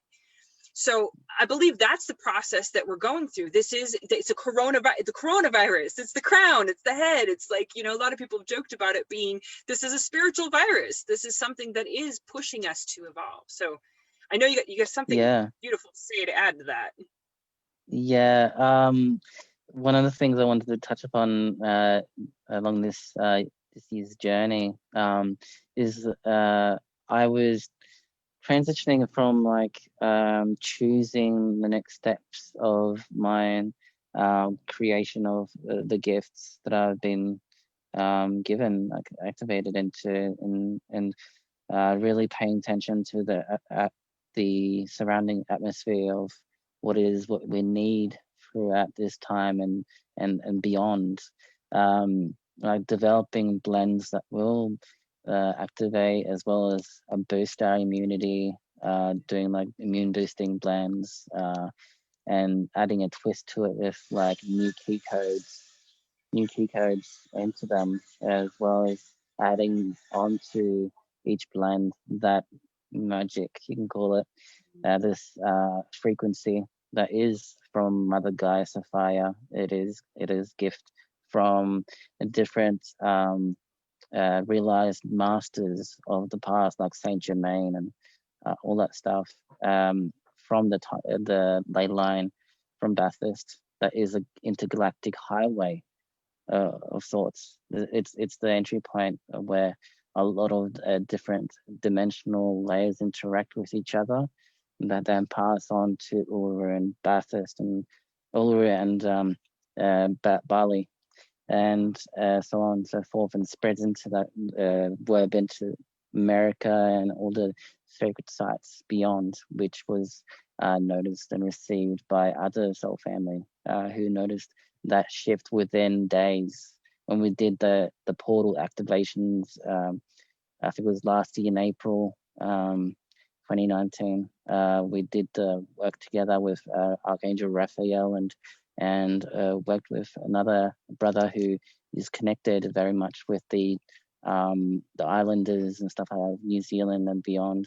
So bringing those different energies of the different native cultures, like you got the native Australians, you got the Native Americans, and then you got the natives from, that lived on Easter Island and New Zealand, and everything coming together. Those energies that are encoded within our genetics as wisdom, as keys. But yeah, trying not to get carried away. But Yeah, I was doing work in Mount Shasta that same month, so yeah, and I'm feeling it. What you're yeah. saying, and how Also, what I'm we're doing this work, and we're aware of the other parties that are doing the work on other parts of the planet, and it's beautiful to then have that conversation and be like, oh yeah, I know what you're saying. Like, I was over here while you were. Yeah, yeah, it's real. It's real. It's yeah, happening. definitely. And I mean, I experienced the merger between aspects of myself from Persia, where the alchemists and astrologers and philosophers had the mystery schools back in, I think it was around 393, 380 AD, that time, and there was the exchange between the Germanics, the Viking Germans, you can call them, German Vikings and other, you know, factions. And I mean, those aspects this year started to meld in, including the Essene Order of France with Mary Magdalene and Yeshua and other guys. And that manifested certain physical, you know, physical misalignments that hadn't been healed, which were connected to interdimensional 3 different layers that I experienced. That as you level up in your consciousness, as you level up in activation of your body, and then merging that into your physical expression, you will experience certain what could be termed as, you know, I've got a disease now, poor me, and like you said, I said to myself straight away, I do not have Bell's palsy. I'm going to heal this, and I'm powerful and I'm strong, and I've gone through so much that I'll transcend this within weeks, and that with absolute belief in yourself, through the experiences of what is really going to allow you to reflect in that time, in that moment, in that period and transition, to say to yourself that, yeah, I can do anything. I can do anything. I've gone through multiple NDEs and all that stuff throughout my life, and so why wouldn't I be able to transcend this, and be proud of it? So I did that, and I also realized there's like a balance between, okay, so I can do that energetically and work on that, but also investing in myself and getting things like these herbal remedies that we have on offer for a reason, to work with both the physical body and the non-physical aspect, the energy, the frequency, to merge those benefits together, to then come back stronger and grow from that within moments, within weeks. And I was told, like when I was sharing this, the concerns I had, they said that I would grow substantially from the experience. So I guess it's, in essence, when you are faced with whatever ailment it is, your mental capacity and your mental strength is very important. And to start to repeat to yourself, to project that into your physical being, to create that momentum, to be able to then hone in and bring that into expression fully, instead of like straight away saying that, oh, I've lost and I'm going to be, you know, stuck with this for years and years, and I'll just go to the general practitioner, medical doctor, and take the drugs to stimulate this and stuff. I mean, for some people it might be a short period. There's a reason for me to have resistances to automatically go into that area of, oh yeah, I'm just going to do that for a little while I, you know, work on things. But then you have the reality that scientists and stuff that do get the money for these research, that they don't really give a shit. That, I mean, a lot of the people that work on quantum physics and all that stuff, who really do see the construct and how it's put together, was experienced. I mean, it was expressed by other professionals saying like they have such delusions within themselves, imbalances, that it's like a separation again, saying, oh, we're just going to change the genetic structure and inject you with nanoparticle stuff that's then going to interact with the five stuff. You know, I'm just going to say that 5 stuff. And yeah, we'll just see how we can, you know, help you further along your, you know, your body and improve it and stuff. And yeah, then we'll just abuse it because you're just part of this experience. You're just a human. You're just an animal that we can play with and practice things on ideally, which can really piss people off and stuff like that. So the reason that I'm kind of going here and there and touching on these different things and bring them together is to not dwell in them, not attaching emotion to them. I'm bringing awareness to it to bring it together quickly at this time so that we can really get things moving, because we don't have, there is no time. There is no literal time left. And that construct and everything is urging us into that awareness of you need to embrace yourself right now. You need to embrace everything that you've avoided right now, because it's otherwise it's like going to be that victimization of yourself and saying like, why me, instead of like, how can I move forward? How does this work? How does the mechanics work of it, of the mental and intellectual realm? How does that work with my physical, emotional, my energetic self, and work towards that each day and shift into or that tangibility. Everything that you've asked for, people that are watching this are asking for, to really realize. Finally, we can really get things happening. The things that we've imagined and seen on movies and everything, we can finally tap into them and start to move in that direction in a balanced way, instead of a continual suffering and going over and over again, which I can see we're slowly inching forward to individually. And yeah, I mean, we contribute where we can, and the ones that are ready to come together to build that community and to build that vessel, that whatever you want to call it, a brand, which is a vessel which brings in then the gift and the alchemization, the frequency through that vessel, which is like, for example, with me, it's line alchemy of it. This is touching upon my experience, my past life in Persia, and creating these physical tools for people. And it's not about purely marketing myself. And like you said, it's okay to sustain yourself with that, and then finding that balance that I've tried to express to certain people in written word, to show that like we have so much to offer. You do, we do, and if people can realize that you don't have to have a certain amount of control in order to feel that you're secure to work with someone else, to work with a group of people.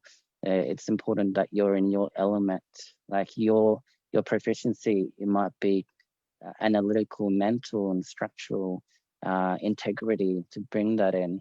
And my specialty is the spirit realm, bridging the spirit realm, the manifestations from that place into a physical sense, but while also mastering also myself in this physical expression, to not purely rely on someone else, but you might be having a certain piece that I need that we can use together, and I'll bring that piece and we work together, and I will honor what you contribute in your path, and vice versa. And this applies to anyone, and I deliberately expressed this in this exchange so that whoever watches it can really see that the confidence that we have in what we do, and that we know that we can follow through with, and it's exciting. It's just pure passion and joy, as I've expressed. So I hope that throughout this exchange, we can inspire each other even more and catalyze each other with the vibration of our voice through this broadcast. But yeah, it was about going back to Bell's palsy and stuff. It was about 3 weeks. After 3 weeks, it started to come back, and you can see my I couldn't speak properly. My lip, one side was moving while the other one was like limping behind. And now I can like, you know, move my mouth freely like this, and you know, it creates a new level of gratitude and appreciation. Furthermore, drawing you into surrender of the connection to spirit, your spirit, your that spark within yourself to bring you from the mind to the body even more, even deeply, to be able to manifest things that you've never perceived or fathomed. So yeah, it's really cool. Wow. So that's I think that's good enough.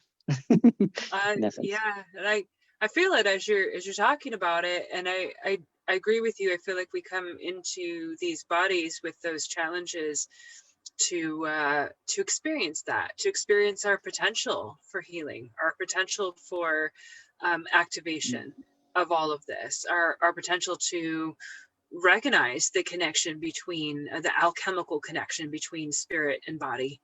And you know, it's taking that body mind connection that you know has even made it into mainstream healthcare. You know, I mean, that's used in hospitals, that's used in, you know, and using meditation in those kinds of things, recognizing those kinds of modalities, and people who have gone into remission with cancer and those kinds of things.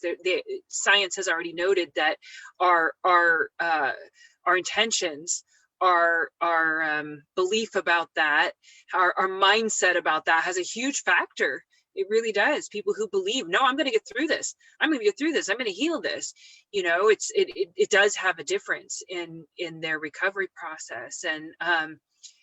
And you know, for me, it's been being diagnosed as being bipolar, right? So for me, it's been the, you know, the mental conditions, mental illness, whatever, right? And then and healing that within myself, and recognizing, like you said, like, you know, if I'd gone through with mainstream the medical professions be like, oh well, you got to be on this medication for the rest of your life, you're going to have this for the rest of your life, you're going to be this for the rest of your life. And I don't believe that. I believe that we buy into that construct, that limitation of physicality, because of the things that we've allowed those we've allowed the medical system, you know, to get us to believe.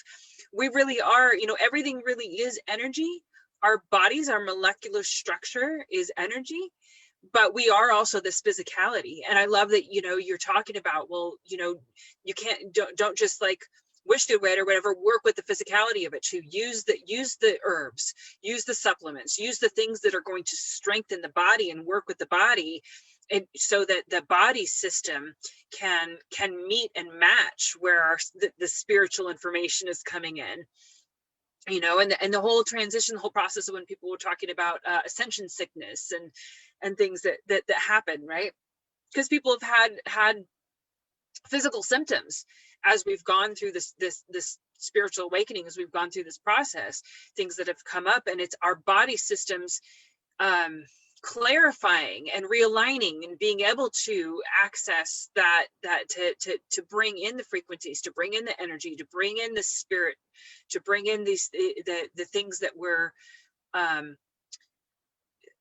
bringing to this physical plane, the merger of those dimensions. And you are very good at that. Like I love working with you and attuning to that, because every time you talk, when you bring forward your light language, like you are bringing forward those codes of that spiritual embodiment within the physical systems.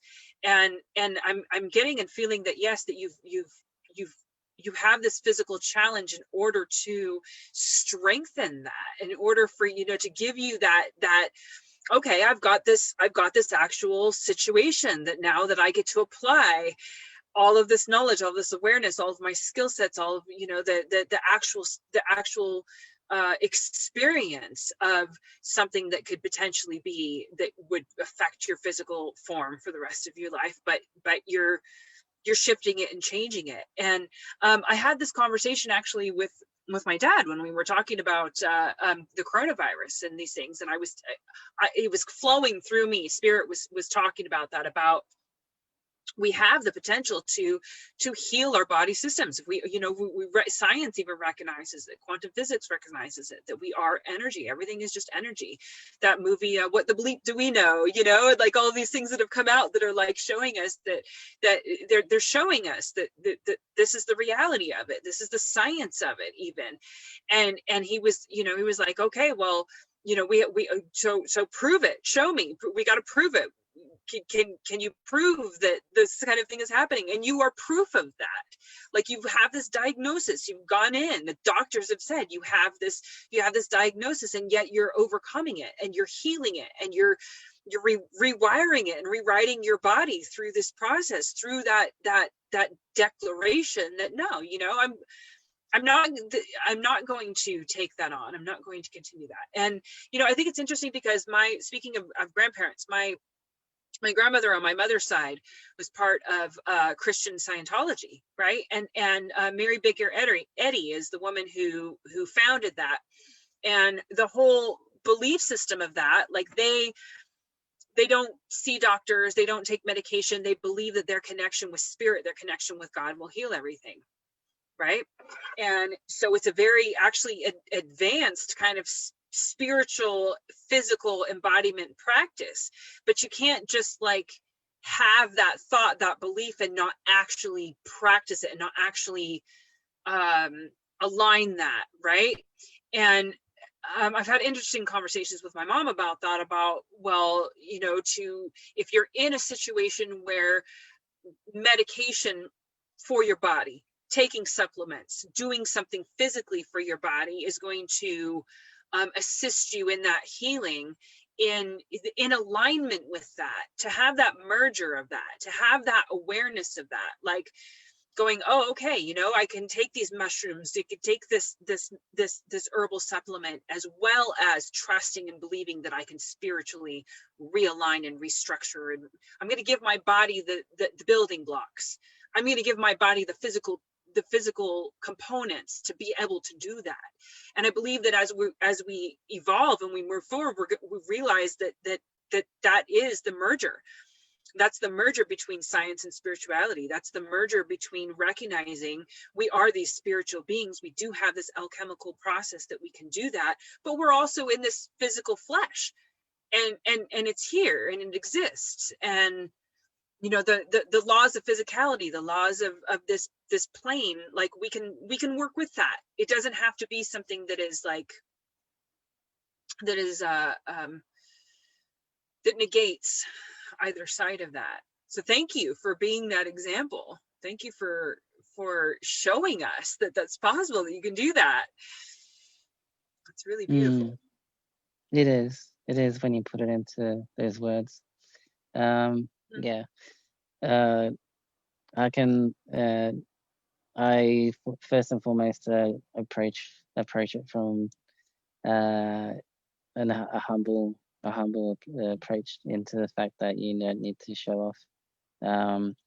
But it's part of being the example.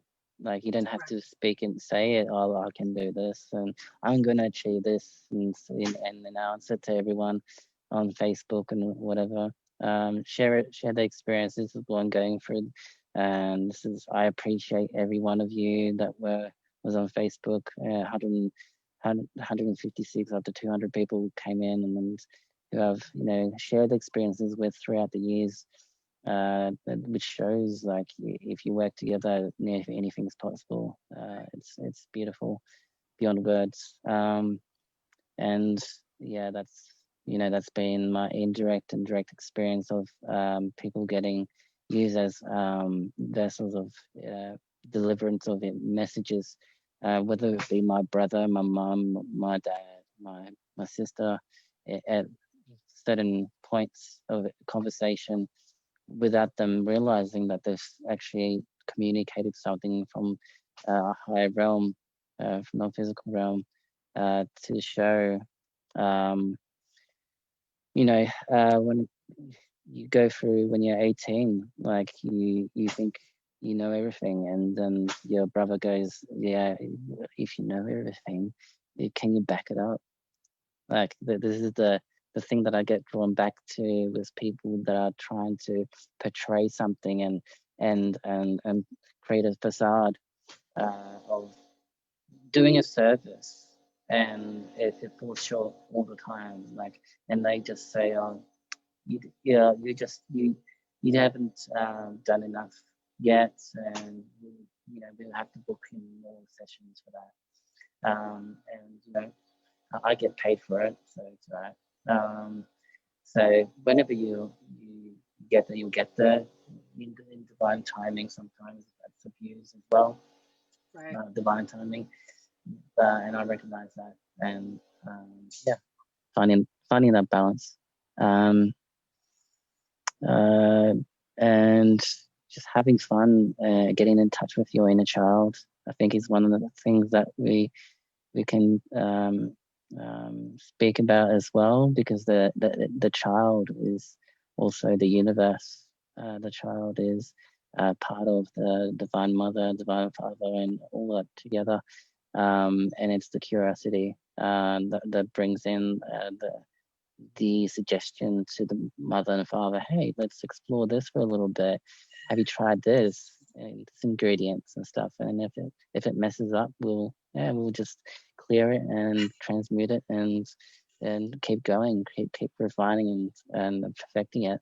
And that's why we see the corruption of the inner child, and the corruption of the divine feminine and divine masculine within this construct. Because if those three elements come together as energy, it is a limitless, abundant potential without having to grab onto, hold on to, and be worried about if you're going to miss out, and if you don't take it now, someone else will get it. Because no, everything is abundant when you step out of that. You literally just when you really step into that, anchoring of a scenario that's going to bring that for you. People literally, I've seen people run up to the window of our car, and say, "Oh, I've got a ticket here. I've got another like 2 hours on it. I'm not going to use it. So here." Like that's manifesting. That's within 5 minutes. 5 minutes of Nice. really setting your focus and belief, and that you can manifest that. Right. And I've seen that exemplified through moments of brilliance from Soul Family, and when you really align yourself with that intention, purity of intention, instead of having to steal that from someone else. So yeah. That's a good point. Yeah, that is a good point. That sense of abundance, that's been coming through for me too. And you're talking about the Holy Trinity, right? Like the mother, father, child, like that sense of innocence, that sense of divine innocence, because that removes that we get caught up in trying to figure it out, trying to control it. Our adult mind wants to like know that it knows, or and the divine innocent child is just like just play, just be in it, just experience, just feel, just be there. And there is a lot of beauty and power in that. And then hold on a second, there's something that you said that I wanted to follow through on. I'm picking up on like multiple lines of communication right now in collective consciousness. So let me just establish here. Yeah, take your time, breathe into it. Because there's something that wanted to be said in line with what you were saying. Oh yeah, okay. So people like trying to connect with something, or trying to connect with other people or relationships or whatever, like this has come up to, like you saying, the abundance, that there's that energy there, like people trying to tap into, like they'll feel that somebody has made a leap an amplification of energy. And then all of a sudden somebody will show up and they'll try to attach onto and like grab and steal that energy. And it's realizing that like they don't need to do that. They have that direct connection with source. They could channel that, they can find that there is abundance there, right? It's not it's not a limited thing, and it's not something that like there's no there doesn't need to be any sense of like jealousy or competition or anything based on those kinds of things, because it is an abundant universe, and our direct connection with source, our direct alignment is specifically there for us, right? It's like it's not anything that can or should be tried to be taken from somebody else, because everybody has their own direct connection with that. And when you tap into that and you connect up with that, then you're able to have connections with other people. That feedback loop becomes this beautiful interplay of source divine energy playing with itself, right? Like that's where the singularity gets to play within the duality, because like both sides are in that alignment of connection with receiving that directly, receiving that source energy directly, you know? And so you don't need to steal it or get it from the other person. You don't need to pull on it from the other person. It's something that is, you're already flowing that, you know? Definitely. And that's, that goes into, the whole key of manifestation too, like Abraham Hicks talking about the vortex, getting in that state of the vortex, of getting in that state of that manifestation of like being in alignment with what we really need. And then the universe being able to show up with, you know, and being aware, oh, hey, you needed this thing, here it is, right? Like coming through other people, coming through situations, coming through opportunities that arise, and it does, like us tonight, like, you know, you tapped into the flow and you jumped on and, you know, went live, and I was like, got pulled in and tapped into the flow and jumped in with you. And it's like the universe is like, hey, I'm going to align these two to have this channel tonight, right? To have this flow that then we're connected to the whole, the totality of it. This is the experience of literally being within the flow, and the flow playing with each of us as like as an important part of that, right? And Celeste and I touched on that the other night on our live stream too, of like, you know, consent, being able to be in alignment with somebody, like somebody wanting to be within an experience with someone, but it's not aligning, it's not clicking, it's not, you know, it's not mutually there. And then that whole sense of like, well, wait a minute, maybe that is the universe redirecting you to get into the flow, to see that that connection is going to happen in a different way from another, you know, another person, another connection. And that's us being able to release our expectations, release our attachment to trying to project what we would like into a situation, or, you know what I mean, or into a connection. And the consent is the matching up of those energies, of like that mutuality, that equality of like choosing into an experience together. And that comes from every, you know, every interpersonal relationship, and then also into the collective whole. Like choosing in, we're all choosing into an experience together, right? Like, and then how we put that down of like our laws, our rules, our regulations, the things we agree upon socially, right? Is like a broad spectrum of that, of like, what experience are we choosing into? And this leap that we're making is being more consciously aware of that, being more consciously aware of the co-creation that we're bringing forward. And as we become more in line with our individual ability to tap into the whole, then it's like, you know, we can follow that. I've been watching the series The Travelers on Netflix, and there's I don't know if you know about that one. It's about people who come from the future, and there's actually an AI system that they call the director that is able to take the consciousness of the people from the future and put them back into the bodies of people. Like, the people are going to die. They know, because they're from the future. They know when people are going to die. And so they project the consciousness of the people from the future into the bodies of the person. And that consciousness was already going to die, but they just take over the body. And then they come back to try to like shift the past so that they can make the future better. And I think that it's really interesting that the director is an AI system. Like, you know, there's interesting. a lot of things to talk about with that, but I believe that its source consciousness is already that. Source consciousness is already kind of, you know, directing the show. And if we tap into and be aware of that, our highest good, our most beautiful, blissful expression is going to be what's best for the collective too, right? Like, everything would want to be at the highest possible expression of every single piece. And that's where that free will and divine will want to sync up and can sync up. Like, it's not a sense of sacrifice, or, oh, I got to give myself over to the greater good of the whole, and I got to live this horrible, terrible life because I'm supposed to be the savior of the whole. Like, that's old programming. That's old stuff. Like, our true, where we are really in service to the whole, is our highest expression, our highest bliss. You know, it's really in alignment with what our life could potentially be, that would be the best possible expression.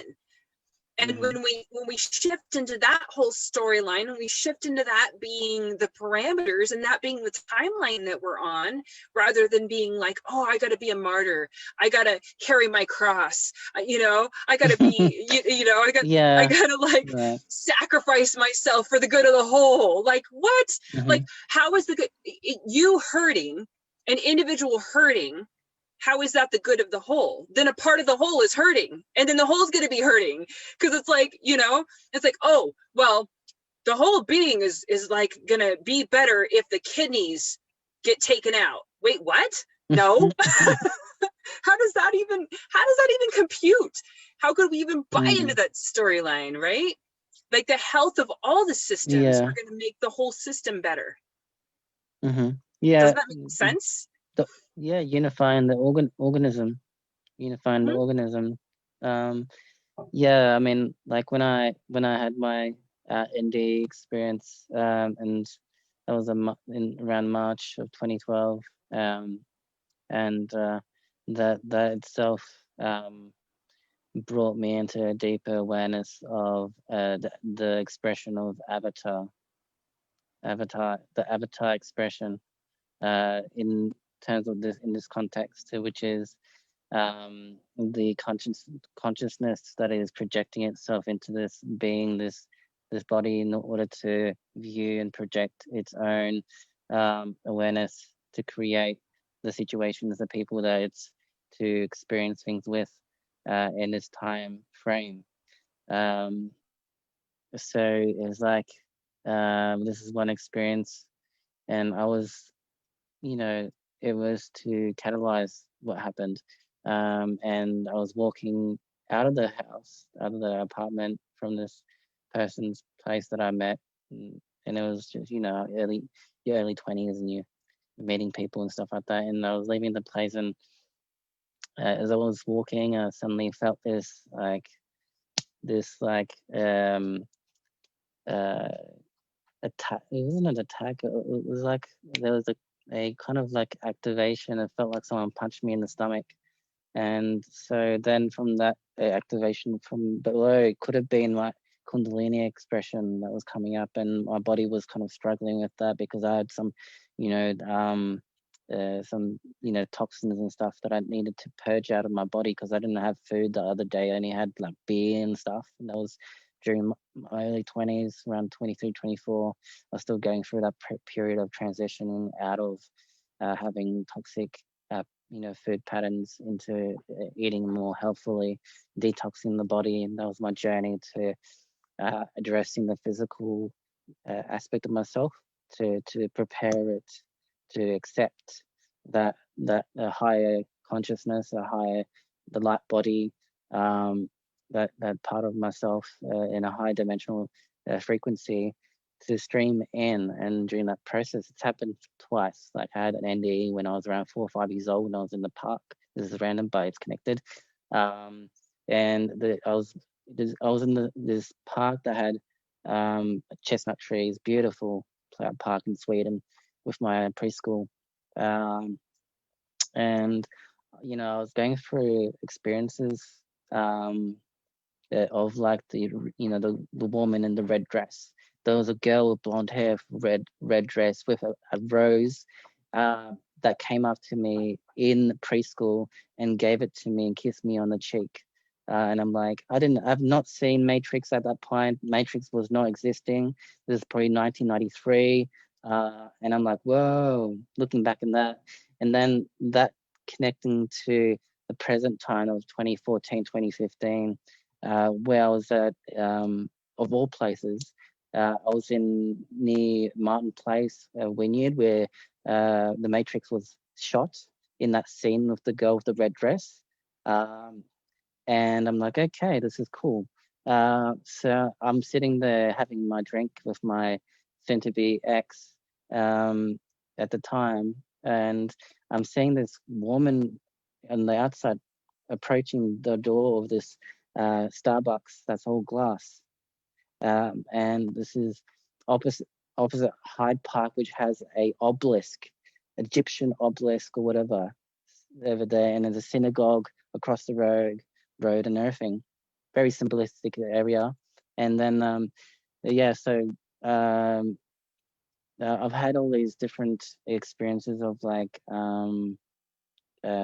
symbolic kind of catalyzations, which makes sense in a sense that it's to keep us tethered into that realm while we're experiencing this physical beingness, so that it's like, wake up, stay awake. We need you to be aware enough so that when the time comes to meet that point of activation, which happened in March of 2012, that you will be ready, and you have that previous experience to allow you to step forward, which is, it's a sci-fi novel in itself. And then you just go, like some people just, unfortunately, they have parents that are very difficult and stuff, and they put them in psych wards and stuff like that. I've got many friends that have experienced that, so we can relate. I luckily didn't have to be in a psych ward. I went to Sweden and I was there for about 2 years or so.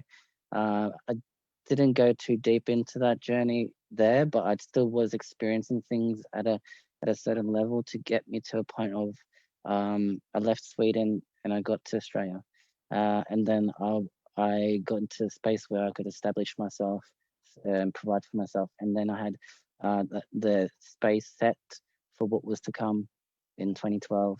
And I was getting like out of body experiencing, traveling, connecting with the Federation, and connecting with different beings at different levels of dimensions, including Lucifer or Satan. In the last 2 years, I've had experiences with that character, that energy, saying stuff like challenging you. So saying, trying to put fear into you, saying that, oh, we're not happy that you are, uplifting humanity into 5D consciousness. But if Lucifer and Satan have to come up to you personally as a female or whatever form to tell you this, then you're doing pretty good. You're doing pretty well, and be proud of yourself if they really want to interact with you directly. So yeah, so I've kind of like jumbled things together to kind of create that image in your head to understand how things really contribute to your journey, to really bring you into that awareness of looking after your temple and realizing how freaking amazing your temple is, and all that stuff. So I'm gonna try. I think we're gonna try to like close this up and kind of tie it off, because I'm think we're approaching an hour and a half. I'm not looking at a watch or anything, but I'm guessing around that time.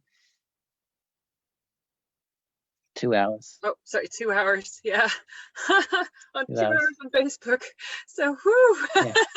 Yeah, 2 hours is good. And I think we've covered so much information tonight. So it's good that we've taken a copy of this, so we can possibly Yes. share it on YouTube, and then I can copy it and put it on my channel. Yes. And then that will allow people to see it on multiple um, streams, and Definitely. not miss out on the information that's come through. So yeah, we've covered pretty much upon, like, from the divine mind to the lower mind, different importance of the three elements. You know, the Holy Mother and Father and the Holy Ghost, or whatever it is, however you say it, really. The Holy Ghost could be the child, because the Holy Ghost encompasses everything, if that makes sense. I try not to, like, attach to anything too much, but I think that's pretty accurate. But otherwise, yeah, we in this interview we've talked about, you know, how do you manifest your highest potential, and what elements do you need to do that.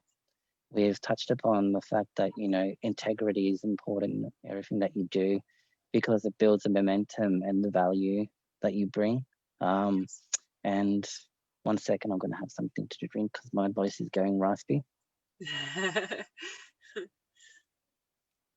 Yeah, we've touched on a lot. I feel like it's been a good flow. And definitely. these streams are, you know, they're also just doing the work as we're talking and we're here, obviously, right? And so, you know, a lot of times they go super long because it's what the flow needs to happen, right? And there's no time, there's no better time than to share it now, because we don't know what's going to happen tomorrow. You don't know if the internet's going to be shut off tomorrow, and we have a copy of that, so we can just upload it to you know, a separate server to be shared later. Yeah, I think that's why we couldn't go live just on Facebook, and it pushed me to, you know, up my Zoom account. So now I have this paid account, and there is actually a way to go live on Facebook and YouTube at the same time. So we can look at that potentiality also next time around. I'll look deeper into what, you know, what can be done from this platform, and we are recording, so yes, that can be posted later as well. Thank you for thank you for everybody who's here on Facebook, who's come in, or, you know, or thank you, Kimberly, for being here and commenting. Celeste jumped in for a little bit. Marie was here. Really appreciate Corey, the people that showed up, you know, and anybody that's jumped in to just kind of like be here and present with us. Their energy is with us as well. And of course the comments, then, you know, that's the only problem with these kinds of multi platforms, is then the recording doesn't have the comments that were on Facebook. But it's okay, you know. Most of the conversation was us flowing, so absolutely. And I look forward to being able to share in a more expanded way with others in collaboration, because that's something that we are more and more so coming into alignment to do, whoever that it is. And yes, this is me putting it out there in a sense, because of the importance and the timing that we're in, going into 2021, and we'll get through it, and it will be fantastic. And I look forward to announcing the second release of Line Alchemy, which is going to be more complete, more so, with Mary Magdalene and you know, Sirius Star, which is another spray blend, and it's going to be the Anointed dropper blend, as well as two roll-on blends that are very convenient to take with you to ground yourself or to uplift yourself into a higher activation. So if you're doing like anything that's very high energy, you need to ground yourself, then I've got the blend for you. And I'm really happy about the outcome and the field testing I've done on all those products. And yeah, as a kind of opportunity to explain concisely. The anointed blend is innately connected to Egypt, connected to Mary Magdalene, the Mirafords, priestesses of the old. It is the more than 2,000-year-old recipe that Mary Magdalene used on Yeshua on his feet when they were doing, tantric practices to activate the Kundalini work and all that stuff, and beyond, to be shared with people. And Marie, who was on here before, she can attest to it. She has gone through similar stuff that you have, that many of us have, with working with this system, and then being able to realign and clear that trauma and really step back into our purpose again and not be sidetracked for however long that was, attempted by whoever. So that's why I'm really passionate about it. I'm really excited, and the new labels are pretty awesome. It's still going to be very much gold, but it's going to have a darker background. Let's just say. So next week I'll do a post on my Instagram, online Alchemy, and kind of a sneak peek and write about it. And we'll do a presentation maybe in Sydney somewhere, and do a bit of media, capturing some photos and taking some videos of what people feel about it and stuff. And that way gives people a chance to connect deeper with what is being offered as a gift and supporting each other. So yeah, awesome. that's cool. That sounds amazing. So are you still, for people in the United States, are you still selling through the shop in Sydney? Can we order from there? Yeah, you can still order from Happy Herbs. Thank you. Happy Herbs. Happy Herbs. Yeah, or the Herb Temple, because that's the website name, Herb Temple. Okay. But the link can be easily found on Instagram. And I think I've updated it on my Facebook page as well. Okay, Line Alchemy, Vibrational Essences. But you can just type in Line Alchemy and it'll pop up on Facebook easily. And yeah, so it's easy to order through the website on Herb Temple from Happy Herbs, and also we can, if anything, just get in touch with me directly and we'll work it out. And both Canada and USA have received orders and stuff, so that's kind of been a testing ground to see if it worked during this time especially. So it's all good, and yeah, I'm excited to share. It's just beyond awesome. Anything else? I can't wait to try it. I should have ordered by now already, but yeah, I will be for sure. This anointed blend, because I definitely need the grounding at this point. And like you said, I feel like it's just like there's so many threads trying to pull me multiple directions, and something that can pull that back in and ground it. That sounds perfect. Yeah. The Mary Magdalene, for example, is that starting point to bring you into that center, and then progressing from that, working with the roll-ons to carry with you wherever you are. You can carry all of them. They're not that big, but whatever you feel, you can start use it for just uplifting yourself. Whatever it's the work that you do, you're a musician, you do yoga, you do facilitation, ceremony, one-to-one sessions in any form. It's a space. They're all made to create a space of integration and safety, and they smell great because of the quality of the oils that I've sourced, that I'm proud about, like the Rose de Masana absolute oil, and then you got I've got like all the different lotus oils, the blue lotus, the pink lotus, the white lotus, everything to work with, and one of the key ingredients in the anointed oil is the spikenard oil, and myrrh and frankincense, as well as the eucalyptus oil with the key codes and everything, which is like the mother oil that brings everything together. Nice. To really heighten that frequency. And that's why people have experienced like instant, in some cases they're ready, instant photo activations, and also having that experience with Mary Magdalene, which was one of the things that happened in Uluru when we're doing a meditation circle. Sitting there, and some of the ladies said, "Oh, I actually saw her. I smelt that rose from Mary Magdalene, and I saw her, an image of her, and all that stuff." So it's really special, and I'm really excited about it. All that magic and goodness. So yeah, and to finish off, I guess the anointed is the coming together of the Christ and Magdalene consciousness, the divine feminine.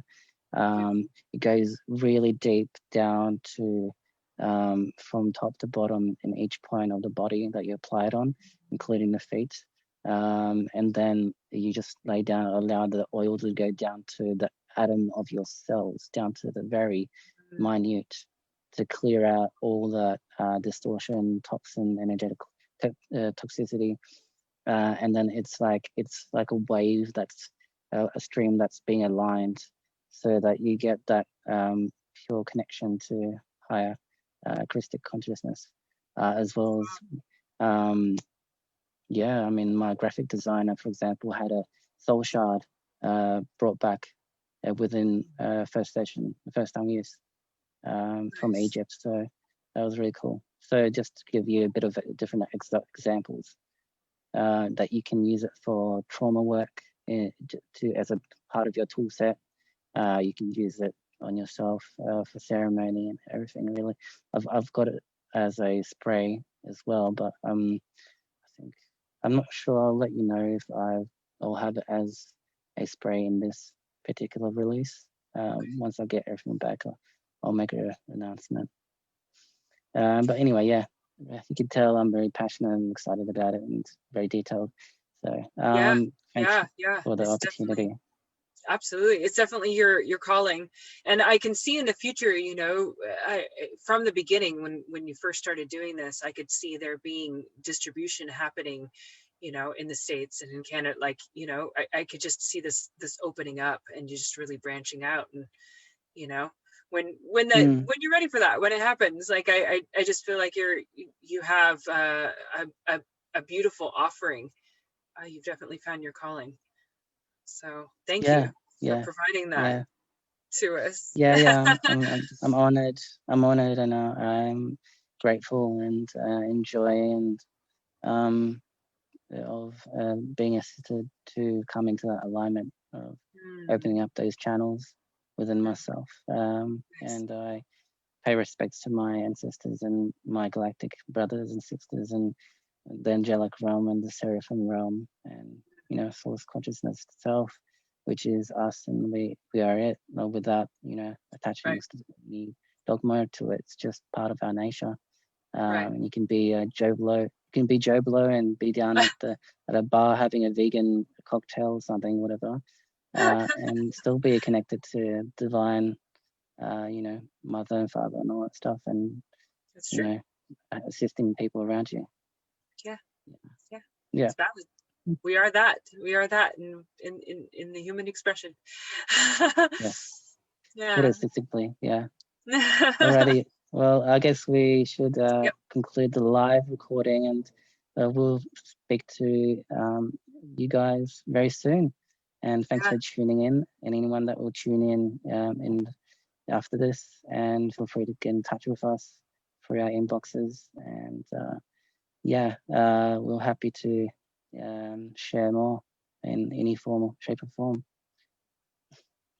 Yes, definitely. Ilakesh Alakin, namaste. Thank you very much for everyone for being here, and have a wonderful night.